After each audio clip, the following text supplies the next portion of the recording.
Hello guys, good more earning. Good morning नहीं कहा मैंने, गुड मोर अर्निंग कहा, जिसके लिए आप ये कोर्स कर रहे हो।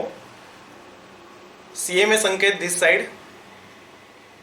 मैं आपके लिए लेके आया हूँ डायरेक्ट टैक्स का सुपरसोनिक, पूरा का पूरा डायरेक्ट टैक्स का पोर्शन मैं कवर करने वाला हूँ। ये आपके लिए हेल्पफुल होगा आपका पूरा का पूरा डायरेक्ट टैक्स रिवाइज करने के लिए। सीए में इंटर का पूरा डायरेक्ट टैक्स जो कि आपका पेपर नंबर 7 है, वो आप मेरे लेक्चर के थ्रू रिवाइज कर पाओगे। कहने के लिए ये मैराथन है, लेकिन कभी भी सिलेबस भगाया नहीं जा सकता, क्रश नहीं किया जा सकता। तो जो कुछ भी है, जहां जहां पे पॉसिबल है, मैं पूरा डिटेल में ही बताने वाला हूं विथ एमसीक्यूज। विथ एमसीक्यूज को अंडरलाइन करो, क्योंकि आपकी एग्जाम अब होने जा रही है ऑनलाइन मोड, इसलिए एमसीक्यूज आपके एग्जाम के लिए बहुत इंपॉर्टेंट है। तो मैं सिर्फ आपको रिवाइज नहीं करके दूंगा, मैं आपको एमसीक्यूज भी यहां पे ले लूंगा with depth discussion.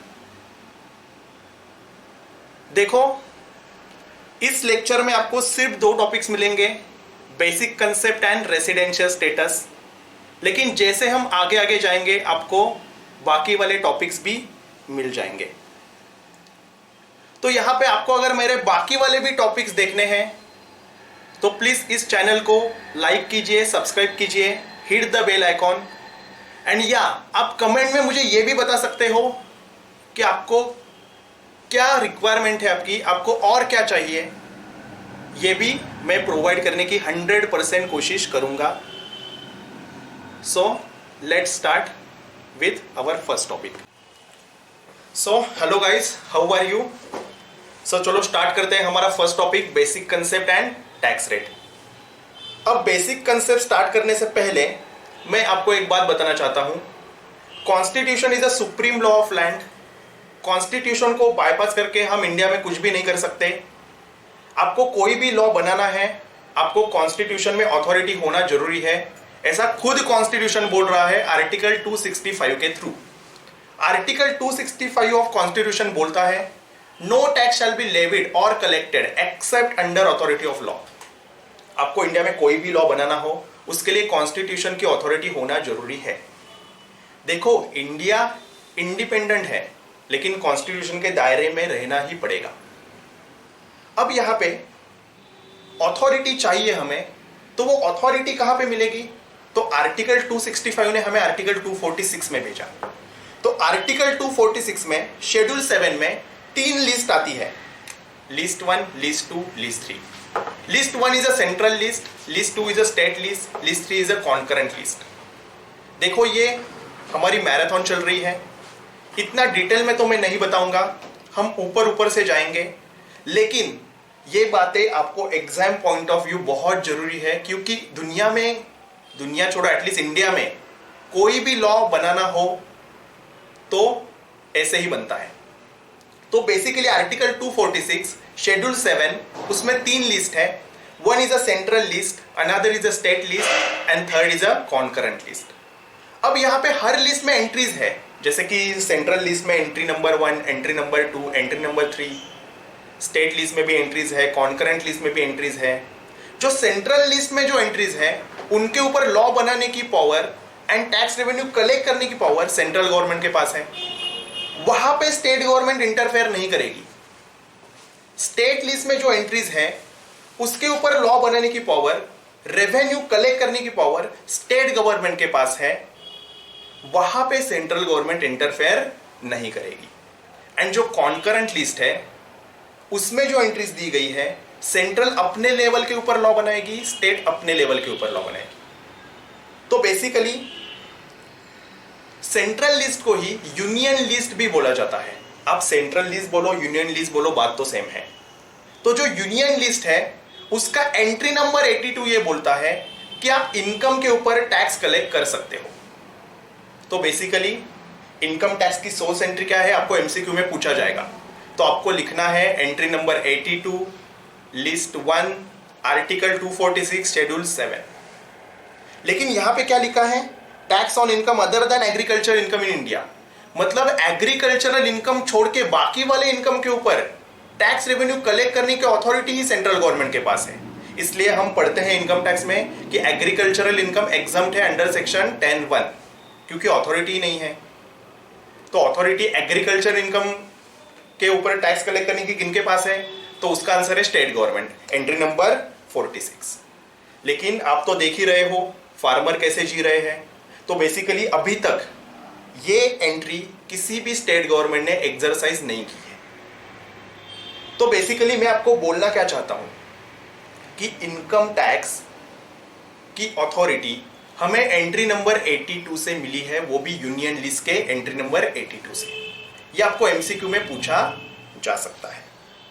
So constitution is a supreme law of country, any person can not do any act which is inconsistent as per constitution. हमें जो कुछ भी करना है एज पर कॉन्स्टिट्यूशन ही करना पड़ेगा, एंड कॉन्स्टिट्यूशन की तो अथॉरिटी हमें मिल गई इनकम टैक्स कलेक्ट करने के लिए, सेंट्रल गवर्नमेंट को, हमें मतलब सेंट्रल गवर्नमेंट को। तो बेसिकली अब अथॉरिटी तो मिल गई, अब उसके ऊपर लॉ बनाना है, उसको पार्लियामेंट में पास करना है, एंड उसके बाद उसको एग्जीक्यूट करना है। सो सिंपल, इंडिया में कोई भी लॉ हो ऐसे ही बनता है। अब यहां पे ध्यान दो, लॉ कैसे बनता है यह भी आपको मैं बताता हूं। Basically India is a federal structure, India central and state में डिवाइड है। फिलहाल मैं सेंट्रल गवर्नमेंट की बात करता हूं। तो सेंट्रल लेवल के ऊपर there are 3 organ, one is a legislative organ, one is a executive organ and one is a judiciary organ.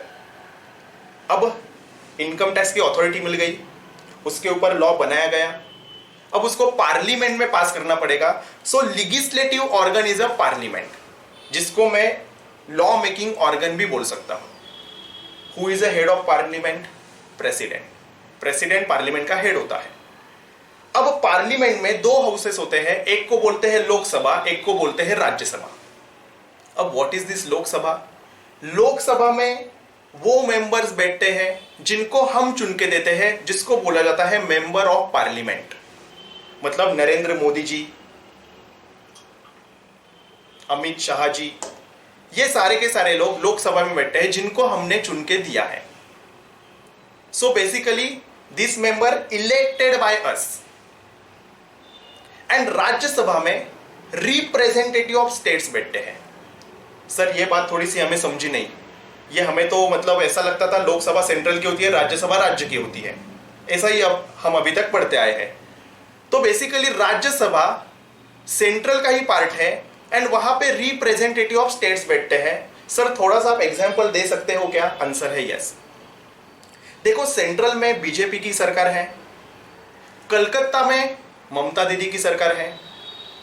अब सपोज ममता दीदी को सेंट्रल से कोई हेल्प चाहिए, तो उनके आदमी वहां पे चाहिए कि नहीं चाहिए हेल्प मांगने के लिए भी? तो बेसिकली हर स्टेट को एक कोटा दिया रहता है कि आप अपने मेंबर्स राज्यसभा में भेज सकते हो। सो बेसिकली लोकसभा में ऐसे मेंबर होते हैं जो elected by Indian public, and Rajya Sabha में ऐसे मेंबर्स होते हैं जो सिलेक्टेड होते हैं, मतलब वो चुन के नहीं आते। तो बेसिकली कोई भी लॉ हो वो लोकसभा में भी पास किया जाएगा, वहां पे मेजॉरिटी वोटिंग ली जाएगी, वो राज्यसभा में भी पास किया जाएगा, वहां पे मेजॉरिटी वोटिंग ली जाएगी, एंड उसके बाद उसके ऊपर प्रेसिडेंट का असेंट होगा, एंड वो बन जाएगा लॉ। अब लॉ तो बन गया, लोकसभा में पास किया, राज्यसभा में पास किया। फिलहाल हम इनकम टैक्स की बात कर रहे हैं। अब उसके ऊपर प्रेसिडेंट का असेंट भी हो गया। अब सवाल यह आता है उसको एग्जीक्यूट करेगा कौन इंडिया में? तो बीच में आता है executive organ, and executive organ कौन होती है? Central government. हमेशा ध्यान दो, लेजिस्लेटिव ऑर्गन होती है पार्लियामेंट, एग्जीक्यूटिव ऑर्गन होती है central government. Who is the head of central government? Prime minister Narendra Modi ji. अब यहां पे प्राइम मिनिस्टर के अंडर बहुत सारे डिपार्टमेंट होते हैं, जैसे कि एजुकेशन डिपार्टमेंट, डिफेंस डिपार्टमेंट। अब एजुकेशन डिपार्टमेंट का हेड कौन होगा? Education minister. डिफेंस डिपार्टमेंट के हेड कौन होंगे? Defence minister. ऐसा ही एक और डिपार्टमेंट होता है जिसका नाम होता है डिपार्टमेंट ऑफ रेवेन्यू। अब डिपार्टमेंट ऑफ रेवेन्यू के हेड कौन होते हैं? Finance minister. तो बेसिकली डिपार्टमेंट ऑफ रेवेन्यू के हेड फाइनेंस मिनिस्टर होते हैं एंड उसके नीचे और दो डिपार्टमेंट आते हैं, एक होता है सीबीडीटी, एक होता है सीबीआईसी। जो सीबीडीटी है उसका फुल फॉर्म है central board of direct tax, CBIC का फुल फॉर्म है central board of indirect tax and custom. देखो सीबीडीटी पूरा का पूरा डायरेक्ट टैक्स के बारे में ही देखेगा एंड सीबीआईसी पूरा का पूरा इनडायरेक्ट टैक्स के बारे में ही देखेगा। फिलहाल हमारा कंसर्न डायरेक्ट टैक्स से है, तो आपको सिर्फ मुझे इतना बताना था इससे कि सीबीडीटी डिपार्टमेंट ऑफ रेवेन्यू के अंडर आता है, मतलब ही वो सेंट्रल गवर्नमेंट का ही एक डिपार्टमेंट है।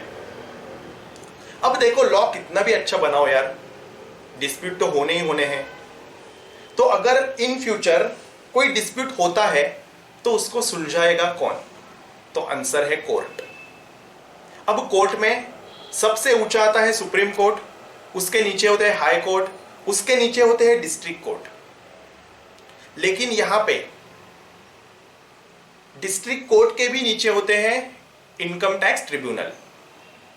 अब यहां पे कोई भी अगर झगड़ा होता है तो पहले केस ट्रिब्यूनल में जाएगी, वहां पे आप हार गए तो हाई कोर्ट में जाएगी, वहां पे भी हार गए तो सुप्रीम कोर्ट में जाएगी, वहां पे हार गए तो घर आउट। सुप्रीम कोर्ट के ऊपर कुछ भी नहीं है।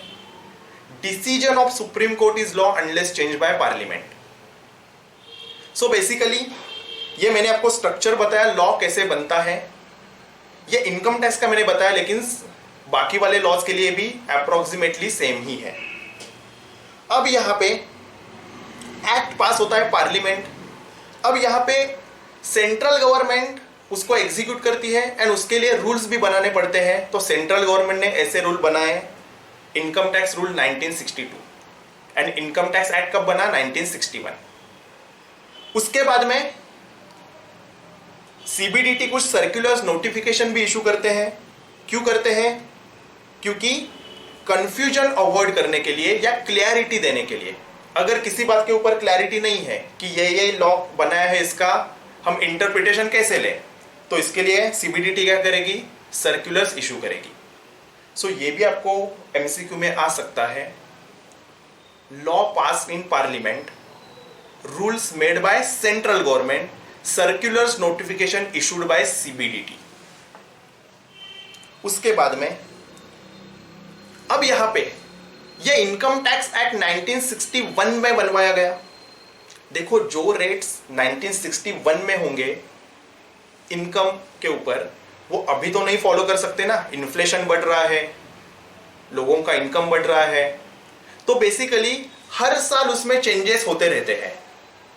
तो बेसिकली इनकम टैक्स तो बनवाया गया 1961 में, लेकिन हर साल बजट में इनकम टैक्स के स्लैब रेट चेंज होते रहते हैं, या कोई भी अगर अमेंडमेंट होती है वो बजट में चेंज होती रहती है। सो बेसिकली पहले फाइनेंस बिल होता है, वो पास करने के बाद वो बन जाता है फाइनेंस एक्ट। उसमें नेसेसरी चेंजेस होते हैं उस ईयर के लिए। सो ऐसा हर साल मतलब फाइनेंस बिल को पार्लियामेंट में पास करते हैं एंड उसका बन जाता है finance act. So basically finance bill passed every year in budget, हर साल पास होता है फाइनेंस बिल बजट में। After passing it becomes act. Bill को पार्लियामेंट में पास करने के बाद, उसके ऊपर प्रेसिडेंट के असेंट लेने के बाद वो बन जाता है finance act. All necessary changes applicable during the year are merge in finance act. सारे के सारे नेसेसरी चेंजेस उस फाइनेंस एक्ट में होंगे। लेटेस्ट से 3-4 साल पहले वुमेन के लिए डिफरेंट स्लैब रेट हुआ करता था, मेल के लिए डिफरेंट स्लैब रेट हुआ करता था। अब दोनों के लिए सेम ही स्लैब रेट है, ठीक है। तो ऐसे जो चेंजेस होते हैं वो फाइनेंस एक्ट के थ्रू आते हैं। सो बेसिकली आपके लिए फाइनेंस एक्ट 19 एप्लीकेबल है। Tax is nothing but amount which we pay for civilised society. Tax क्या होता है? Nothing but amount which we pay for civilised society. ये जो देश चलने के लिए जो कुछ भी हम पे करते हैं उसको टैक्स बोला जाता है। देखो सेंट्रल गवर्नमेंट को भी देश चलाना है, स्टेट गवर्नमेंट को भी अपना स्टेट चलाना है। पैसा कहां से आएगा? तो जनरली गवर्नमेंट के पास 3 मेजर रेवेन्यूज होते हैं पैसा कमाने के। एक होता है टैक्स। टैक्स में डायरेक्ट टैक्स भी आ गया, इनडायरेक्ट टैक्स भी आ गया, उसका डिफरेंस क्या है हम देखने वाले हैं। दूसरा सोर्स होता है गवर्नमेंट बॉन्ड इशू करती है अगर उनको पैसों की जरूरत हो तो। एंड तीसरा सोर्स होता है गवर्नमेंट की अपनी खुद की कंपनीज होती है, तो वहां से जो प्रॉफिट कमाएगी वो एक सोर्स होता है गवर्नमेंट के पास। तो गवर्नमेंट के पास तीन मेजर सोर्सेस कौन से हो गए, टैक्स, बॉन्ड एंड गवर्नमेंट के कंपनीज का प्रॉफिट। सो यहां पे गवर्नमेंट के पास मेजर सोर्स है टैक्स। अब टैक्स में दो पार्ट आते हैं, एक आता है डायरेक्ट टैक्स, दूसरा आता है इनडायरेक्ट टैक्स। अब what is the difference between direct tax indirect tax, हम ज्यादा डिटेल में नहीं जाएंगे, ऊपर ऊपर से मैं कवर कर दूंगा। देखो डायरेक्ट टैक्स में incidence impact on same person होता है, जो इनकम कमाएगा वही टैक्स पे करेगा, मतलब इंसिडेंस भी एक ही पर्सन के ऊपर है एंड बर्डन भी उसी पर्सन के ऊपर है। कल सपोज मैं इनकम कमा रहा हूं लेटर से 1 लाख रुपीज, मेरी 3 गर्लफ्रेंड्स 20,000 लेती है, मैं उनको ये नहीं बोल सकता मैं तुझे 20,000 दे रहा हूं ना पर मंथ, इसका टैक्स भी तू पे कर। नो नो नो, जो इनकम कमाएगा वही टैक्स पे करेगा, बाद में तू उस इनकम का कुछ भी कर, टैक्स तो तुझे ही देना पड़ेगा। So incidence and impact on same person. लेकिन इनडायरेक्ट टैक्स में ऐसा नहीं होता, incidence and impact on 2 different persons. Incidence service provider के ऊपर हो सकता है, ट्रेडर के ऊपर हो सकता है, लेकिन उसका अल्टीमेट इंपैक्ट हम जैसे एंड कंज्यूमर के ऊपर आता है। सो ये तो हो गया फर्स्ट डिफरेंस। दूसरा difference, rate of taxes differ from person to person. हम आगे स्लैब रेट देखने वाले हैं। सपोज आपकी इनकम अप टू 5 लाख है तो आप 5% स्लैब में आते हैं, आपकी इनकम 5 to 10 लाख में है तो आप 20% स्लैब में आते हैं। लेकिन यहां पे इनडायरेक्ट टैक्सेस में ऐसा नहीं है। देखो अंबानी भी वर्लपूल का वॉशिंग मशीन परचेस करने के लिए जाता है, या एक बेगर भी वर्लपूल का वही वॉशिंग मशीन परचेस करने के लिए जाता है, तो दोनों को भी सेम इनडायरेक्ट टैक्सेस पे करने पड़ेंगे। Is it clear? Next, there is a previous year and assessment year concept in direct tax. देखो हम अब डायरेक्ट टैक्स तो एक ही बचा है, वैसे अगर मैं कहूं तो इनकम टैक्स, पहले वेल्थ टैक्स हुआ करता था, अब वो तो एबॉलिश हो चुका है। तो बेसिकली इनकम टैक्स में previous year assessment year concept होती है। जो इनकम आप प्रीवियस ईयर में कमाओगे उसका टैक्स आपको असेसमेंट ईयर में देना पड़ेगा। लेकिन इनडायरेक्ट टैक्स में ऐसी कोई भी कंसेप्ट नहीं होती। इनडायरेक्ट टैक्स में आपको जीएसटी या तो मंथली पे करना पड़ता है या तो क्वार्टरली पे करना पड़ता है, मतलब there is no any concept of assessment year and previous year. Next, अब यहां पे ध्यान दो, income tax progressive in nature होता है, मतलब direct tax progressive in nature होता है, indirect tax regressive in nature होता है, मतलब आपका जितना ज्यादा इनकम होगा उतना ज्यादा आपको टैक्स लगेगा। लेकिन इनडायरेक्ट टैक्स सबके लिए सेम है। अगर कोई एक ही गुड्स परचेस करने के लिए जा रहा है, सपोज लेटर से 5% का जीएसटी है, तो अंबानी को भी 5% का जीएसटी देना पड़ेगा एंड आपको भी 5% का ही जीएसटी देना पड़ेगा। उसके बाद में अब बात करते हैं टैक्स इवेजन की। टैक्स इवेजन मतलब टैक्स की चोरी करना। देखो कोई भी चीज अगर पॉकेट से हमें पे करना पड़े ना तो बहुत दर्द होता है। इनडायरेक्ट टैक्स में हमें क्या करना पड़ता है, टैक्स पे करता है सर्विस प्रोवाइडर या ट्रेडर, लेकिन वो बर्डन सामने वाले को पास ऑन करता है। सो पॉकेट से तो कुछ पे नहीं करना है, पॉकेट से पे भी करना है तो भी सामने वाले से रिकवर करना है। तो basically tax evasion direct tax में ज्यादा होता है, इनडायरेक्ट टैक्स में कम होता है। उसके अपोजिट टैक्स रिवेन्यू, देखो हर कोई इनडायरेक्टली इनडायरेक्ट टैक्स पे करता है, लेकिन हर कोई डायरेक्ट टैक्स पे नहीं करता। बेसिकली अगर मैं कहूं तो जिनकी इनकम 5 लाख से ऊपर है उनको ही इनकम टैक्स पे करना पड़ता है। So basically tax revenue is comparatively less in direct tax and tax revenue comparatively more in indirect tax. अगर मैं 100 ले लूं तो अप्रोक्सीमेटली 67% रेवेन्यू आता है इनडायरेक्ट टैक्सेस से एंड अप्रोक्सीमेटली 33% रेवेन्यू आता है डायरेक्ट टैक्सेस से। इसमें कम ज्यादा हो सकता है, मैं ये अप्रोक्सीमेशन बता रहा हूं। उसके बाद में example income tax, direct tax का एक ही एग्जाम्पल है income tax, and indirect tax का जीएसटी एंड कस्टम। एक और डिफरेंस है लेकिन लिखना मत, डायरेक्ट टैक्स आपके ग्रुप 1 में है, इनडायरेक्ट टैक्स ग्रुप 2 में है। Don't write it, okay, just kidding. उसके बाद में what is the source of income tax, article 246 schedule 7 list 1 entry number 82। ये तो मैंने आपको ऊपर ही बता दिया, ये एमसीक्यू में आ सकता है। अब यहाँ पे इनकम टैक्स तो लॉ बनवा दिया, उसको अप्लाई भी कर दिया, फाइनेंस एक्ट के थ्रू हर साल चेंजेस आ रहे हैं, आपके लिए एप्लीकेबल है फाइनेंस एक्ट 2019। उसके बाद में अब कुछ डेफिनेशंस हम पढ़ते हैं इनकम टैक्स के लिए। पहली डेफिनेशन है पर्सन। अब ये पर्सन की डेफिनेशन क्यों इंपॉर्टेंट है? क्योंकि टैक्स तो पर्सन ही पे करेगा, एनिमल तो पे नहीं कर सकता। तो बेसिकली पर्सन कौन है? Individual, HUF, company, firm, AOP, BOI, local authority, artificial judicial person. 7 types of person है, इंडिविजुअल, एचयूएफ, कंपनी, फर्म में एलएलपी भी आ गई, limited liability partnership, next AOP, BOI, local authority, artificial judicial person. देखो MCQ आपको इतना ही पूछ सकते हैं कितने टाइप के पर्सन होते हैं, तो आपको लिखना है 7। क्लियर है?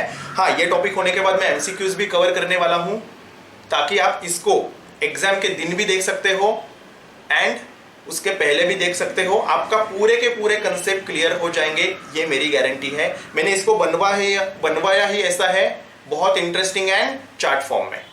उसके बाद में अब यहां पे ध्यान दो, असेसी कौन होता है? आपने तो पढ़ा ही होगा, ये मैराथन बैच चल रही है। तो every person who is liable to pay tax, जो टैक्स पे करने के लिए लायबल है वो असेसी होता है। Deem to be assessee. अब what is the meaning of deem to be assessee? Company भी पर्सन है, लेकिन कंपनी खुद होके तो टैक्स नहीं पे कर सकती ना, तो उनके भी आपसे कौन टैक्स पे करते हैं? डायरेक्टर। तो डायरेक्टर कंपनी के लिए डीम टू बी असेसी माना जाएगा। उसके बाद में एक और एग्जांपल देता हूं। लेट अस से ड्यूरिंग प्रीवियस ईयर किसी आदमी की डेथ हो गई। अब डेथ तो हो गई है, लेकिन उसका रिटर्न फाइल करना ही पड़ता है। तो उसका रिटर्न कौन फाइल करेगा? उसका लीगल रिप्रेजेंटेटिव, चाहे वो लॉयर हो सकता है, घर का ही कोई आदमी हो सकता है। तो उस लॉयर को या घर के उस आदमी को बोला जाएगा डीम टू बी असेसी, जो असेसी नहीं है लेकिन फिर भी हम मानेंगे। उसके बाद में असेसी इन डिफॉल्ट, कोई अगर डिफॉल्ट करता है इनकम टैक्स में तो उसको भी असेसी ही माना जाएगा। लेट अस से आपको टीडीएस डिडक्ट करना था, आपने टीडीएस डिडक्ट किया नहीं, आपको भी असेसी ही माना जाएगा। मतलब असेसी इन डिफॉल्ट भी कवर है असेसी के डेफिनेशन में। सपोज आपको टैक्स पे करना था, आपने टैक्स पे नहीं किया, या जितना करना था उतना नहीं किया, तो आप कौन बन गए? Assessee in default. फिर भी आप माने जाओगे असेसी। तो असेसी में कौन सी है? असेसी में कितनी डेफिनेशन आती है? 3। Every person who is liable to pay tax, deem to be assessee, assessee in default. आपसे मेरा एक क्वेश्चन है, क्या हर असेसी पर्सन हो सकता है? यस। लेकिन क्या हर पर्सन असेसी होगा? नहीं। सिर्फ वही पर्सन असेसी होगा जो इन 3 डेफिनेशन में आ रहा है। Every person who is liable to pay tax, deem to be assessee, assessee in default. हर मंकी किंग कॉन्ग नहीं होता, लेकिन किंग कॉन्ग मंकी होता है। Same here. नेक्स्ट, अब आते हैं डेफिनेशन के ऊपर। Previous year. प्रीवियस ईयर मतलब क्या? Year in which income is earn. अब यहां पे मैंने आपको डिफरेंस में ही बोला था, इनकम टैक्स में previous year, assessment year concept चलती है। तो प्रीवियस ईयर में कमाया हुआ इनकम का टैक्स आपको नेक्स्ट ईयर में देना पड़ता है। तो जिस साल में आप इनकम कमाओगे उसको बोला जाएगा प्रीवियस ईयर, एंड जिस साल में उसका आप टैक्स पे करोगे उसको बोला जाएगा असेसमेंट ईयर। तो आपके लिए है previous year 1920 and assessment year है 2021। देखो यहां पे previous year 1920 itself is assessment year for previous year 1819. Previous year 1920 itself is assessment year for previous year 1819. Assessment year 2021 itself is a previous year for assessment year 21-22. ठीक है? चलो, अब यहां पे जनरल रूल तो यही है कि आपको प्रीवियस ईयर का इनकम का टैक्स असेसमेंट ईयर में पे करना है, लेकिन उसको 5 एक्सेप्शंस है।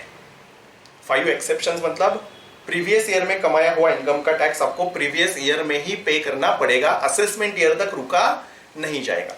तो कौन से हैं ये 5 एक्सेप्शंस अभी देखते हैं।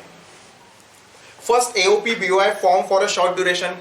अगर कोई एओपी बीओआई फॉर्म हुआ है फॉर शॉर्ट ड्यूरेशन एंड अगर वो बंद हो रहा है तो उसका टैक्स प्रीवियस ईयर में ही लिया जाएगा, असेसमेंट ईयर तक रोका नहीं जाएगा। रेगुलर बैच में ये बहुत डिटेल में डिस्कस होता है लेकिन अभी नहीं हो सकता। उसके बाद में नॉन रेसिडेंट शिपिंग बिजनेस। कोई नॉन रेसिडेंट इंडिया में आके शिपिंग बिजनेस कर रहा है एंड इंडिया छोड़ रहा है तो असेसमेंट ईयर तक हम थोड़ी रुकेंगे एंड कहां ढूंढेंगे उसको। तो basically non resident shipping business वाला जब इंडिया छोड़ता है उसको टैक्स उसी ईयर में देना पड़ता है, मतलब ही प्रीवियस ईयर में ही देना पड़ता है। उसके बाद में थर्ड, क्लोजर ऑफ बिजनेस। अगर कोई बिजनेस क्लोज हो रहा है तो पहले आपको टैक्स उसी साल में देना पड़ेगा उस ईयर का। मतलब अगर मैं प्रैक्टिकली कहूं तो पहले तो आपको टैक्स पे करना पड़ता है, उसके बिना आपको क्लोजर सर्टिफिकेट मिलता ही नहीं। तो अगर कोई बिजनेस क्लोज हो रहा है तो क्लोज करते टाइम ही आपको उस साल का टैक्स उसी साल में पे करना पड़ेगा, देन ही आप क्लोज कर पाओगे। उसके बाद में transfer of property to avoid tax. अगर इनकम टैक्स डिपार्टमेंट को ये मालूम होता है कि आप कोई ट्रांसफर कर रहे हो प्रॉपर्टी टैक्स अवॉइड करने के लिए, इन दैट केस प्रीवियस ईयर का टैक्स प्रीवियस ईयर में ही पे करना है। मतलब प्रीवियस ईयर में कमाए हुए इनकम का टैक्स आपको प्रीवियस ईयर में ही पे करना है। उसके बाद में person living India permanently not a temporary. कोई आदमी अगर इंडिया छोड़ के जा रहा है परमानेंटली तो जो कुछ भी उन्होंने इनकम कमाया है प्रीवियस ईयर में, मैं इस साल की बात करूं तो 1920 में, तो उसका टैक्स भी इसी ईयर में देना पड़ेगा। सर ये कैसे पता चलेगा परमानेंटली जा रहा है कि टेम्पररी वीजा के ऊपर? क्लियर है? बेसिकली इंडियन टीम में एक कैप्टन है, sorry not a captain, wicket keeper है जो लेफ्ट हैंडेड है, जिसका नाम है ऋषभ पंत। आपको मालूम होगा। तो बेसिकली ऋषभ पंत है कौन? क्रिकेटर।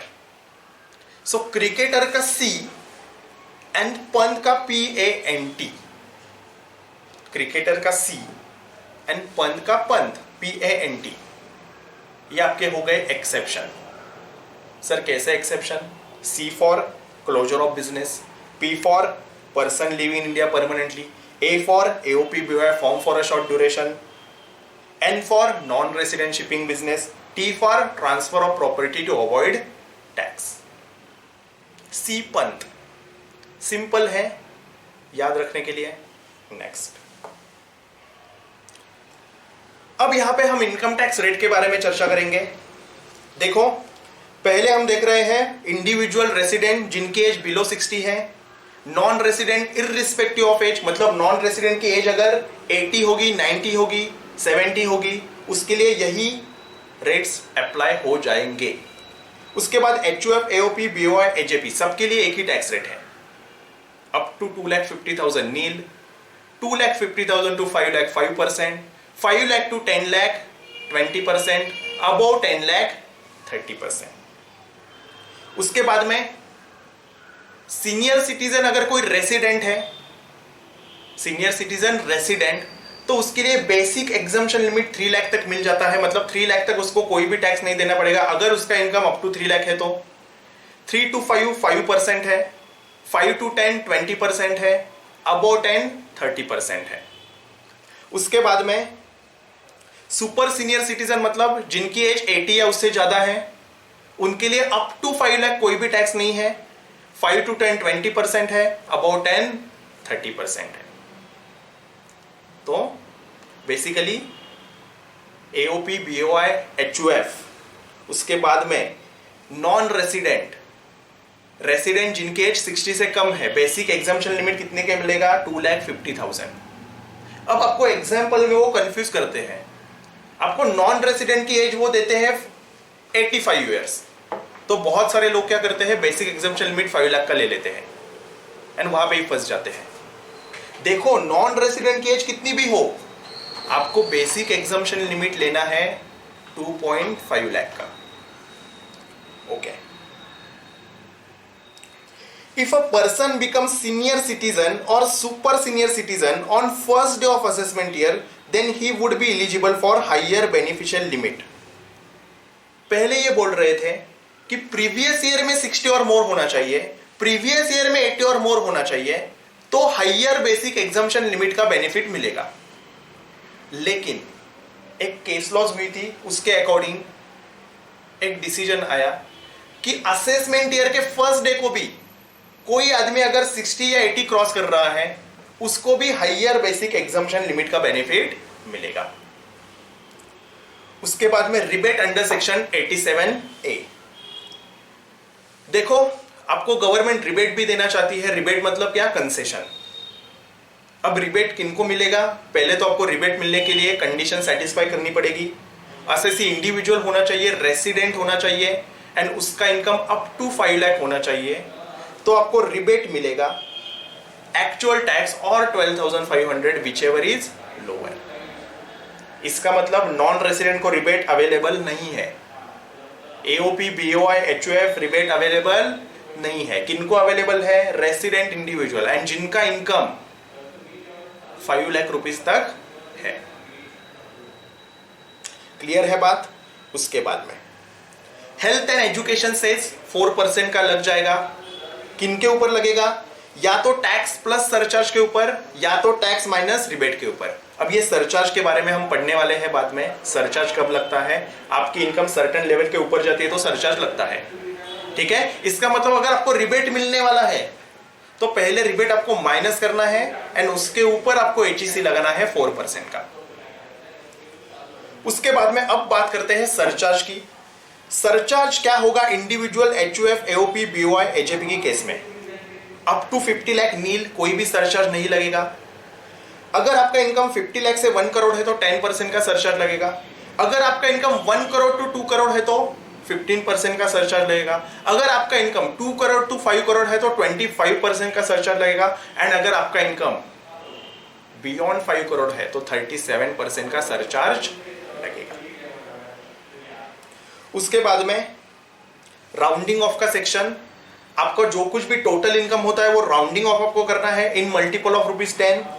उसके लिए सेक्शन है 288A एंड जो आपका फाइनल टैक्स आता है वो भी आपको राउंडिंग ऑफ करना पड़ता है 288B के अकॉर्डिंग। देखो, ये चिंदी चीजों में इनकम टैक्स को कोई भी मतलब नहीं है। उनको मल्टीपल, मतलब मल्टीपल में अगर इनकम है तो उनके लिए वो कंप्यूटेशन के लिए इजी होता है, इसलिए ये सेक्शन बनवाया गया है। तो बेसिकली यहाँ पे मैंने एक एग्जाम्पल लिखा है। अगर आपका टैक्स लेटर से आता है 28,222 तो आपको उसको राउंडिंग ऑफ करना पड़ेगा लोएस्ट साइड के ऊपर। देखो यहाँ पे ध्यान दो, 5 या उसके ऊपर आपकी अमाउंट जा रही है तो हाईएस्ट साइड के ऊपर राउंडिंग ऑफ करना है। 5 का बिलो आपका लास्ट वाला डिजिट जा रहा है तो लोअर साइड के ऊपर आपको राउंडिंग ऑफ करना है। तो यहाँ पे 28,222 को आप कैसे राउंडिंग ऑफ करोगे? 28,220 लोएस्ट साइड के ऊपर। 55,37 को आप कैसे राउंडिंग ऑफ करोगे? 55,40 हाईएस्ट साइड के ऊपर, 5 के ऊपर जा रहा है लास्ट वाला डिजिट। उसके बाद में 38,945, अब ये एग्जैक्टली 5 है तो कहां पे राउंडिंग ऑफ करोगे? हाईयर साइड के ऊपर, मतलब ये 38,950। Is it clear? Okay. Special rate of tax, just a minute.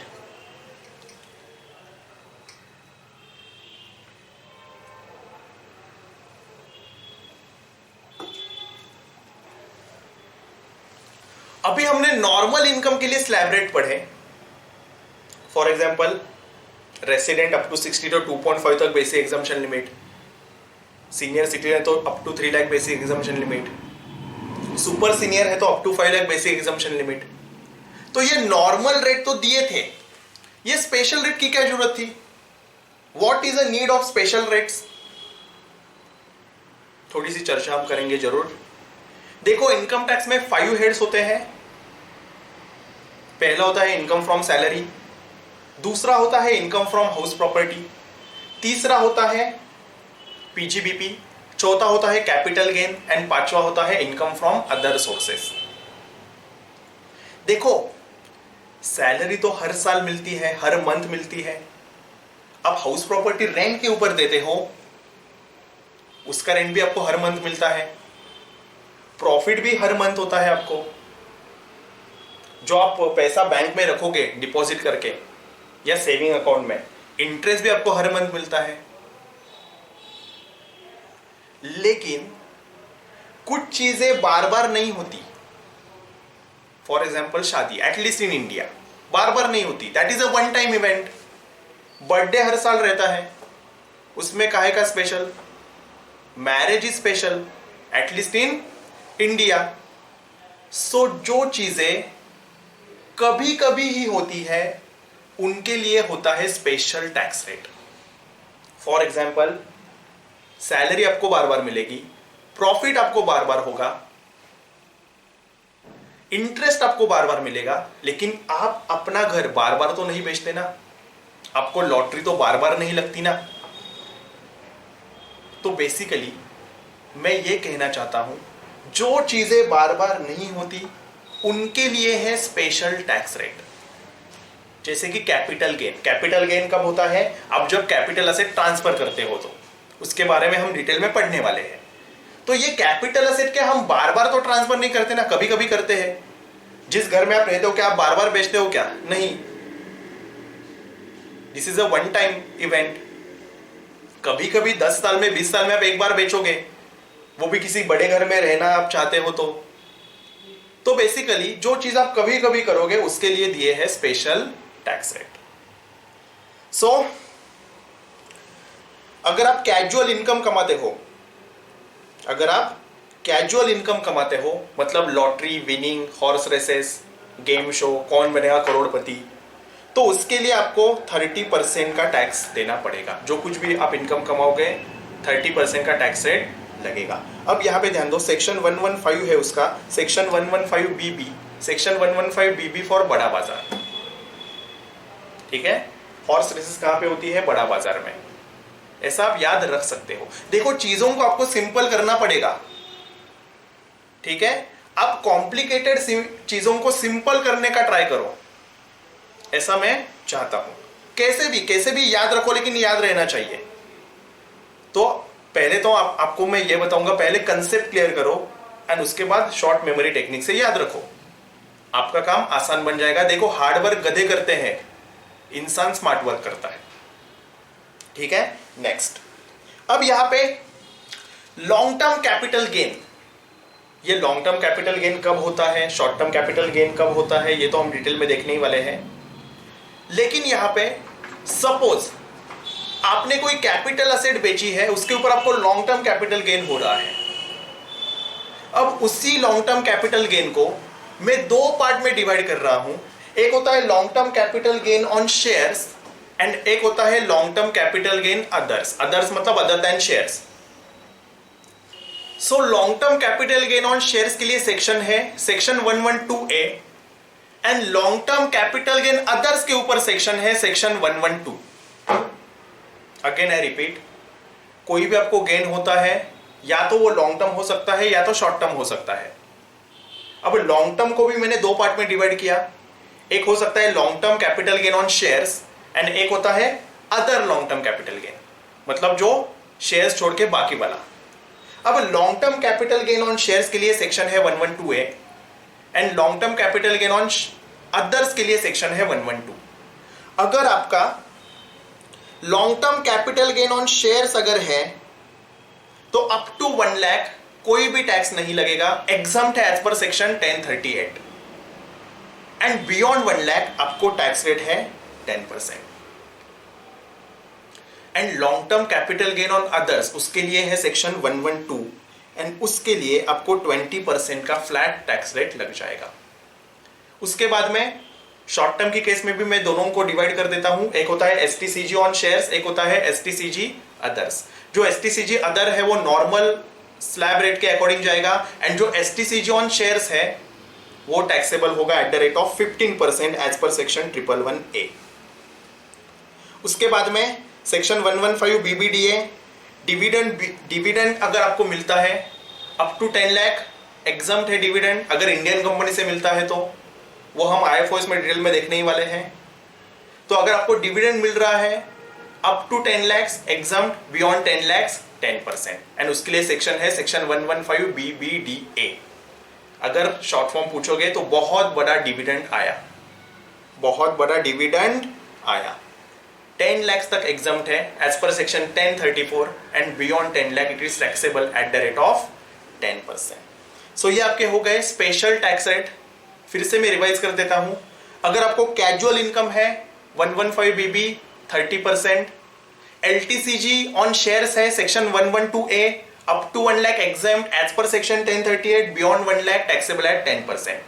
LTCG others है एज पर section 112 taxable at 20%। STCG on shares है 111A के अकॉर्डिंग 15%। एंड एसटीसीजी नॉर्मल है, मतलब ये अदर्स है, अदर देन शेयर्स है, तो स्लैब रेट के अकॉर्डिंग जाएगा। उसके बाद में डिविडेंड अगर आपको मिल रहा है एज पर section 115 BBDA exempt up to 10 lakh and beyond 10 lakh वाली अमाउंट टैक्सेबल हो जाएगी एट द रेट ऑफ 10%। ये तो हो गया। अब देखो, जो रिबेट के लिए कंडीशन थी, कि रेसिडेंट इंडिविजुअल होना चाहिए, total income up to 5 lakh होना चाहिए, तो रिबेट मिलेगा 12,500 और actual tax whichever is lower. अब यहां पे इनकम जो 5 लाख उन्होंने बताया है, वो क्या सिर्फ नॉर्मल इनकम आएगा कि स्पेशल इनकम मिला के 5 लाख देखना है? तो यहां पे मेरी बात ध्यान से सुनो। अगर आपको long term capital gain others होता है, अगर आपको long term capital gain, just a minute,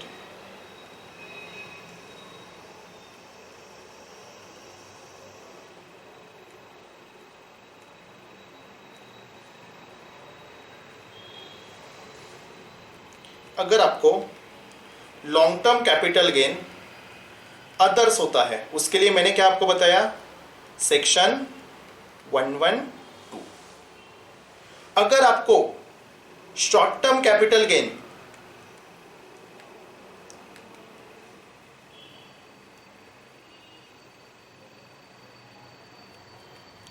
on shares होता है, उसके लिए मैंने क्या बताया आपको, सेक्शन 111A। तो देखो, अगर आपको एलटीसीजी अदर्स वाला है, short term capital gain under section 111A वाला है, मतलब ये ऑन शेयर्स वाला है, तो इसके अगेंस्ट में आपको बेसिक एग्जम्पशन लिमिट का भी बेनिफिट मिलेगा एंड रिबेट का भी बेनिफिट मिलेगा। इसके अगेंस्ट में आपको बेसिक एग्जम्पशन लिमिट का भी बेनिफिट मिलेगा एंड रिबेट का भी बेनिफिट मिलेगा। नेक्स्ट, सपोज आपको एलटीसीजी 112A वाला है, मतलब ही शेयर्स वाला है। एलटीसीजी आपको 112A वाला है, मतलब ही शेयर्स वाला है। आपको बेसिक एग्जम्पशन लिमिट का बेनिफिट तो मिलेगा, लेकिन रिबेट का बेनिफिट नहीं मिलेगा, क्योंकि ऑलरेडी ही टैक्स रेट कम है 10%। क्लियर? सो एलटीसीजी अदर्स वाला, एसटीसीजी ऑन शेयर्स वाला, बेसिक एग्जम्पशन लिमिट का भी बेनिफिट मिलेगा, रिबेट का भी बेनिफिट मिलेगा। अब यहां पे एसटीसीजी अदर्स वाला है, वो तो नॉर्मल में ही जाता है, तो उसके लिए तो सब कुछ मिलेगा। ये स्पेशल इनकम की मैं बात कर रहा हूं, ठीक है। सो बेसिकली अगर आपको कैजुअल विनिंग होती है, कैजुअल विनिंग, तो ना तो आपको बेसिक एग्जम्पशन लिमिट का बेनिफिट मिलेगा, ना ही आपको रिबेट का बेनिफिट मिलेगा। फ्लैट 30% टैक्स आपको लग जाएगा। एंड एक और बात बताता हूं, अगर 10,000 से ज्यादा आपको अगर इनकम होता है, तो ऑलरेडी आपका 30% से टीडीएस कट के ही आपको मिल जाता है। Is it clear? नेक्स्ट, ये हेड ऑफ इनकम वगैरह मैंने तो बता ही दिया। अब हमारा ये इंडिविजुअल का एचयूएफ का पार्ट तो हो गया, सरचार्ज भी हो गया, रिबेट भी हो गया। रिबेट तो रेसिडेंट इंडिविजुअल को ही मिलता है। अब बात करते हैं टैक्स रेट फॉर अदर्स, मतलब भी फर्म, एलएलपी, लोकल अथॉरिटी के लिए। उनके लिए फ्लैट टैक्स रेट है, स्लैब रेट वगैरह ऐसे कोई भी कंसेप्ट उनके लिए नहीं है। तो अगर इनकम अप, तो यहां पे फ्लैट टैक्स रेट है, तो उनके लिए टैक्स रेट है 30%। फ्लैट उनके लिए 30% है, मतलब जितना भी इनकम कमाओगे आपको 30% देना पड़ेगा। उसके बाद में सरचार्ज कब लगेगा? इन case of firm, LLP, local authority. तो देखो, आपका इनकम अप टू 1 करोड़ है, कोई भी सरचार्ज नहीं लगेगा। लेकिन क्या एचईसी लगेगा? यस, एचईसी सबके ऊपर लगेगा। हेल्थ एजुकेशन सेज 4% का सबके ऊपर लगेगा। तो अगर किसी फर्म का, किसी एलएलपी का, किसी लोकल अथॉरिटी का इनकम अप टू 1 करोड़ अगर है तो सरचार्ज तो नहीं लगेगा। तो 30% का tax rate plus 4% HEC, simple, वही यहां पे लिखा है। उसके बाद में इनकम अगर अबोव 1 करोड़ है तो 12% का सरचार्ज भी लगेगा। 12% का सरचार्ज भी लगेगा। इसका मतलब किसी फर्म का, किसी एलएलपी का, किसी लोकल अथॉरिटी का इनकम बियॉन्ड 1 करोड़ है तो 30% टैक्स रेट, उसके ऊपर 12% का सरचार्ज एंड दोनों भी एडिशन करके उसके ऊपर 4% का एचईसी। क्लियर? इसका मतलब firm, LLP, local authority up to 1 crore कोई भी सरचार्ज नहीं है। बियॉन्ड 1 करोड़ 12% का सरचार्ज है। Next, domestic company. Domestic company के लिए भी फ्लैट टैक्स रेट है 30% का। डोमेस्टिक कंपनी के लिए भी फ्लैट टैक्स रेट है 30% का। लेकिन यहां पे ध्यान दो, अगर प्रीवियस ईयर 17-18 में आपका टर्नओवर अप टू 400 करोड़ होगा तो आपके लिए 25% का टैक्स रेट लग जाएगा। वैसे तो टैक्स रेट कितना है डोमेस्टिक कंपनी के लिए? 30%। लेकिन ऐसी कोई अगर डोमेस्टिक कंपनी होगी जिनका 17-18 में टर्नओवर अप टू 400 करोड़ है, उनके लिए 25% का टैक्स रेट लगेगा। सवाल आता है सर ऐसा क्यों? मतलब 1920 में जो डोमेस्टिक कंपनी इनकम कमाएगी उसके लिए 17-18 का आप टर्नओवर क्यों देख रहे हो? 1920 का ही देख लेते, ऐसा बोल लेते 1920 का टर्नओवर जिनका अप टू 400 करोड़ है उनके ऊपर 25% का टैक्स रेट लगेगा। ऐसा भी तो बोल सकते थे ना। तो ये 17-18 क्यों बोला? तो ये इसलिए बोला कि अगर ये 1920 में 400 करोड़ ले लेते हैं तो कंपनी अपना प्रॉफिट टैक्स बचाने के लिए मैनिपुलेट कर सकती है, खर्चे ज्यादा दिखा के। इसलिए उन्होंने प्रीवियस ईयर 17-18 का टर्नओवर लिमिट रखा है फॉर लोअर टैक्स रेट। तो वैसे देखा जाए तो डोमेस्टिक कंपनी के लिए टैक्स रेट कितना है? 30%। लेकिन प्रीवियस ईयर 17-18 में जिस डोमेस्टिक कंपनी का टर्नओवर अप टू 400 करोड़ होगा उसके लिए टैक्स रेट कितना लगेगा? 25%। Is it clear? नेक्स्ट, अब हम देखते हैं फॉरेन कंपनी के टैक्स रेट। डोमेस्टिक तो हमने देख लिया। पहली बात ये समझिए, what is the difference between domestic company and foreign company. देखो, Indian company always domestic company, लेकिन कुछ कंपनीज इंडिया में काम कर रही है, इंडिया में प्रॉफिट कमा रही है एंड डिविडेंड डिस्ट्रीब्यूशन की अरेंजमेंट्स भी इंडिया में कर रही है, उसको भी डोमेस्टिक कंपनी ही बोला जाएगा। Again I repeat, Indian company तो डोमेस्टिक कंपनी है ही, उसमें तो कोई डाउट ही नहीं। लेकिन ऐसी कंपनीज जो इंडिया में वर्क कर रही है, इंडिया में प्रॉफिट कमा रही है and out of that profit dividend payment की अरेंजमेंट भी इंडिया में कर रही है, उसको भी डोमेस्टिक कंपनी ही बोला जाएगा। एंड ऐसे डोमेस्टिक कंपनीज की बात हमने अभी की। अब बात करते हैं फॉरेन कंपनीज की।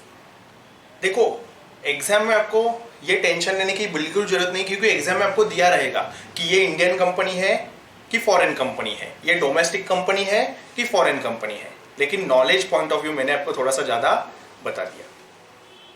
उसके बाद में अब हम बात कर रहे हैं tax rate in case of foreign company. Foreign company के केस में टैक्स रेट क्या होगा? फॉरेन कंपनी के केस में टैक्स रेट आपका रहेगा 40%। आपका इनकम अप टू 1 करोड़ है, कोई भी सरचार्ज नहीं लगेगा, लेकिन एचईसी तो लगेगा 4%। उसके बाद में आपका इनकम 1 करोड़ से ज्यादा है लेकिन 10 करोड़ से कम है तो सरचार्ज लगेगा 2%। अगर आपका इनकम 10 करोड़ से ज्यादा है तो सरचार्ज लगेगा 5%। तो अगर मैं आपको सिंपली बोलूं तो डोमेस्टिक कंपनी की केस में अप टू 1 करोड़ कोई भी सरचार्ज नहीं है। 1 करोड़ से ज्यादा है डोमेस्टिक कंपनी का इनकम, लेकिन 10 करोड़ से कम है तो 7% का सरचार्ज लगेगा। डोमेस्टिक कंपनी का इनकम अगर 10 करोड़ से ज्यादा है तो 12% का सरचार्ज लगेगा। तो डोमेस्टिक कंपनी के लिए सरचार्ज 7%, 12%, फॉरेन कंपनी के लिए surcharge 2%, 5%। Domestic company income up to 1 crore no surcharge, domestic company income 1 crore to 10 crore surcharge 7%, domestic company income beyond 10 crore surcharge 12%। Foreign company income up to 1 crore no any surcharge, tax rate कितना है लेकिन foreign company को 40%। Foreign company income 1 crore से ज्यादा लेकिन 10 करोड़ से कम है, surcharge 2%। Foreign company income 10 crore से ज्यादा है, सरचार्ज 5%। Is it clear? चलो, तो यहां पे हमारा फर्स्ट टॉपिक एंड होता है। अब हम देखने जा रहे हैं इससे रिलेटेड एमसीक्यूज। जैसे मैंने आपको कहा था, अब आपका पेपर पैटर्न थोड़ा सा चेंज हुआ है। मैं थोड़े से एमसीक्यूज भी कवर करूंगा एंड एमसीक्यूज कवर करते करते उसके बारे में भी हम डिस्कस करेंगे। ठीक है, चलो। तो वैसे देखा जाए तो इसको मैराथन भी नहीं बोलना चाहिए, इतना डिटेल में सब कुछ हो रहा है। And conceptual understanding is more important. Financial year 1920 shall be considered as a financial year 1920। पहली बात तो financial year 1920 असेसमेंट ईयर है for the previous year 1819। financial year 1920 assessment year है for the previous year 1819 and previous year है for assessment year 2021। इसका मतलब assessment year for the previous year 1920 and previous year for the assessment year 1920 wrong, B is a correct answer। ये तो लिखा ही है। For the purpose of levying tax on income other than agricultural income, entry number 82, source entry 82 है, ये तो मैंने बता दिया। Dash dash is a not head of income। पहली बात तो head of income क्या है? 5 ही हेड से इनकम टैक्स के। ठीक है, सोर्स ऑफ इनकम कितने भी हो सकते हैं लेकिन वो 5 हेड्स में ही टैक्सेबल होंगे। कौन से हेड है? Salary, house property, PGBP, capital gain, IFOS. तो हाउस प्रॉपर्टी हेड है, सैलरी भी हेड है, कैपिटल गेन भी हेड है। तो ये interest on security is not a head, ये आईएफओएस में कवर हो जाता है, तो ये हेड नहीं है। Next, total income of a person is 2,67,888.34। It shall be rounded off to, highest side के ऊपर राउंडिंग ऑफ होगा। ठीक है, एज पर सेक्शन 288A। तो B is a right answer, देख लीजिए आप। Income tax is a direct tax, ये भी तो क्या पूछने की बात है। Next, mister Pankaj partner of PKJ is assessable as individual. देखो, partner is a different from partnership firm from income tax point of view. इसका मतलब पार्टनरशिप फर्म एक अलग पर्सन है एंड पार्टनर एक अलग पर्सन है। हाँ, वैसे भी हम बोलते हैं कि लायबिलिटी पार्टनर की अनलिमिटेड होती है, जॉइंट होती है, सेवरल होती है, लेकिन इनकम टैक्स में पंकज की असेसमेंट एज ए इंडिविजुअल अलग होगी एंड पार्टनरशिप फर्म की अलग होगी। So mister Pankaj partner of PKJ is assessable as individual even though he is a partner of PKJ. Next, all assesses are required to follow uniform previous year and that must be financial year। देखो, पहले ऐसा हुआ करता था जिसको जो चाहे वो फिनेंशियल नहीं, जिसको जो चाहे वो ईयर वो फॉलो कर सकते थे, लेकिन अब सबको 1 अप्रैल से 31 मार्च यूनिफॉर्म फिनेंशियल ईयर ही सबको as a previous year, as an assessment year follow करना पड़ेगा। Next, calculate the amount of rebate under section 87A in case of resident individual having total income of 4,80,000। देखो, रेसिडेंट इंडिविजुअल है and total income है 4,80,000, तो आपको rebate calculate करना है। अब यहां पे रिबेट कितना होगा? Total income 4,80,000 less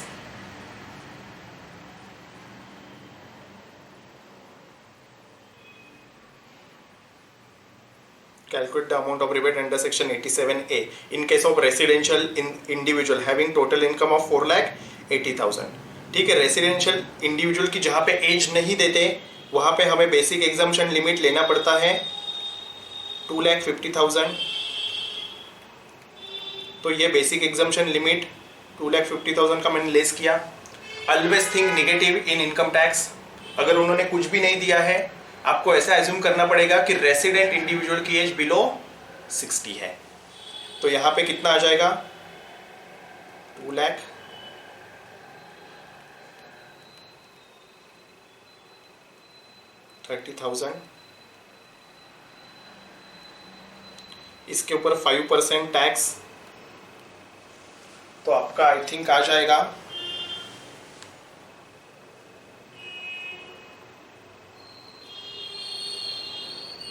11,500।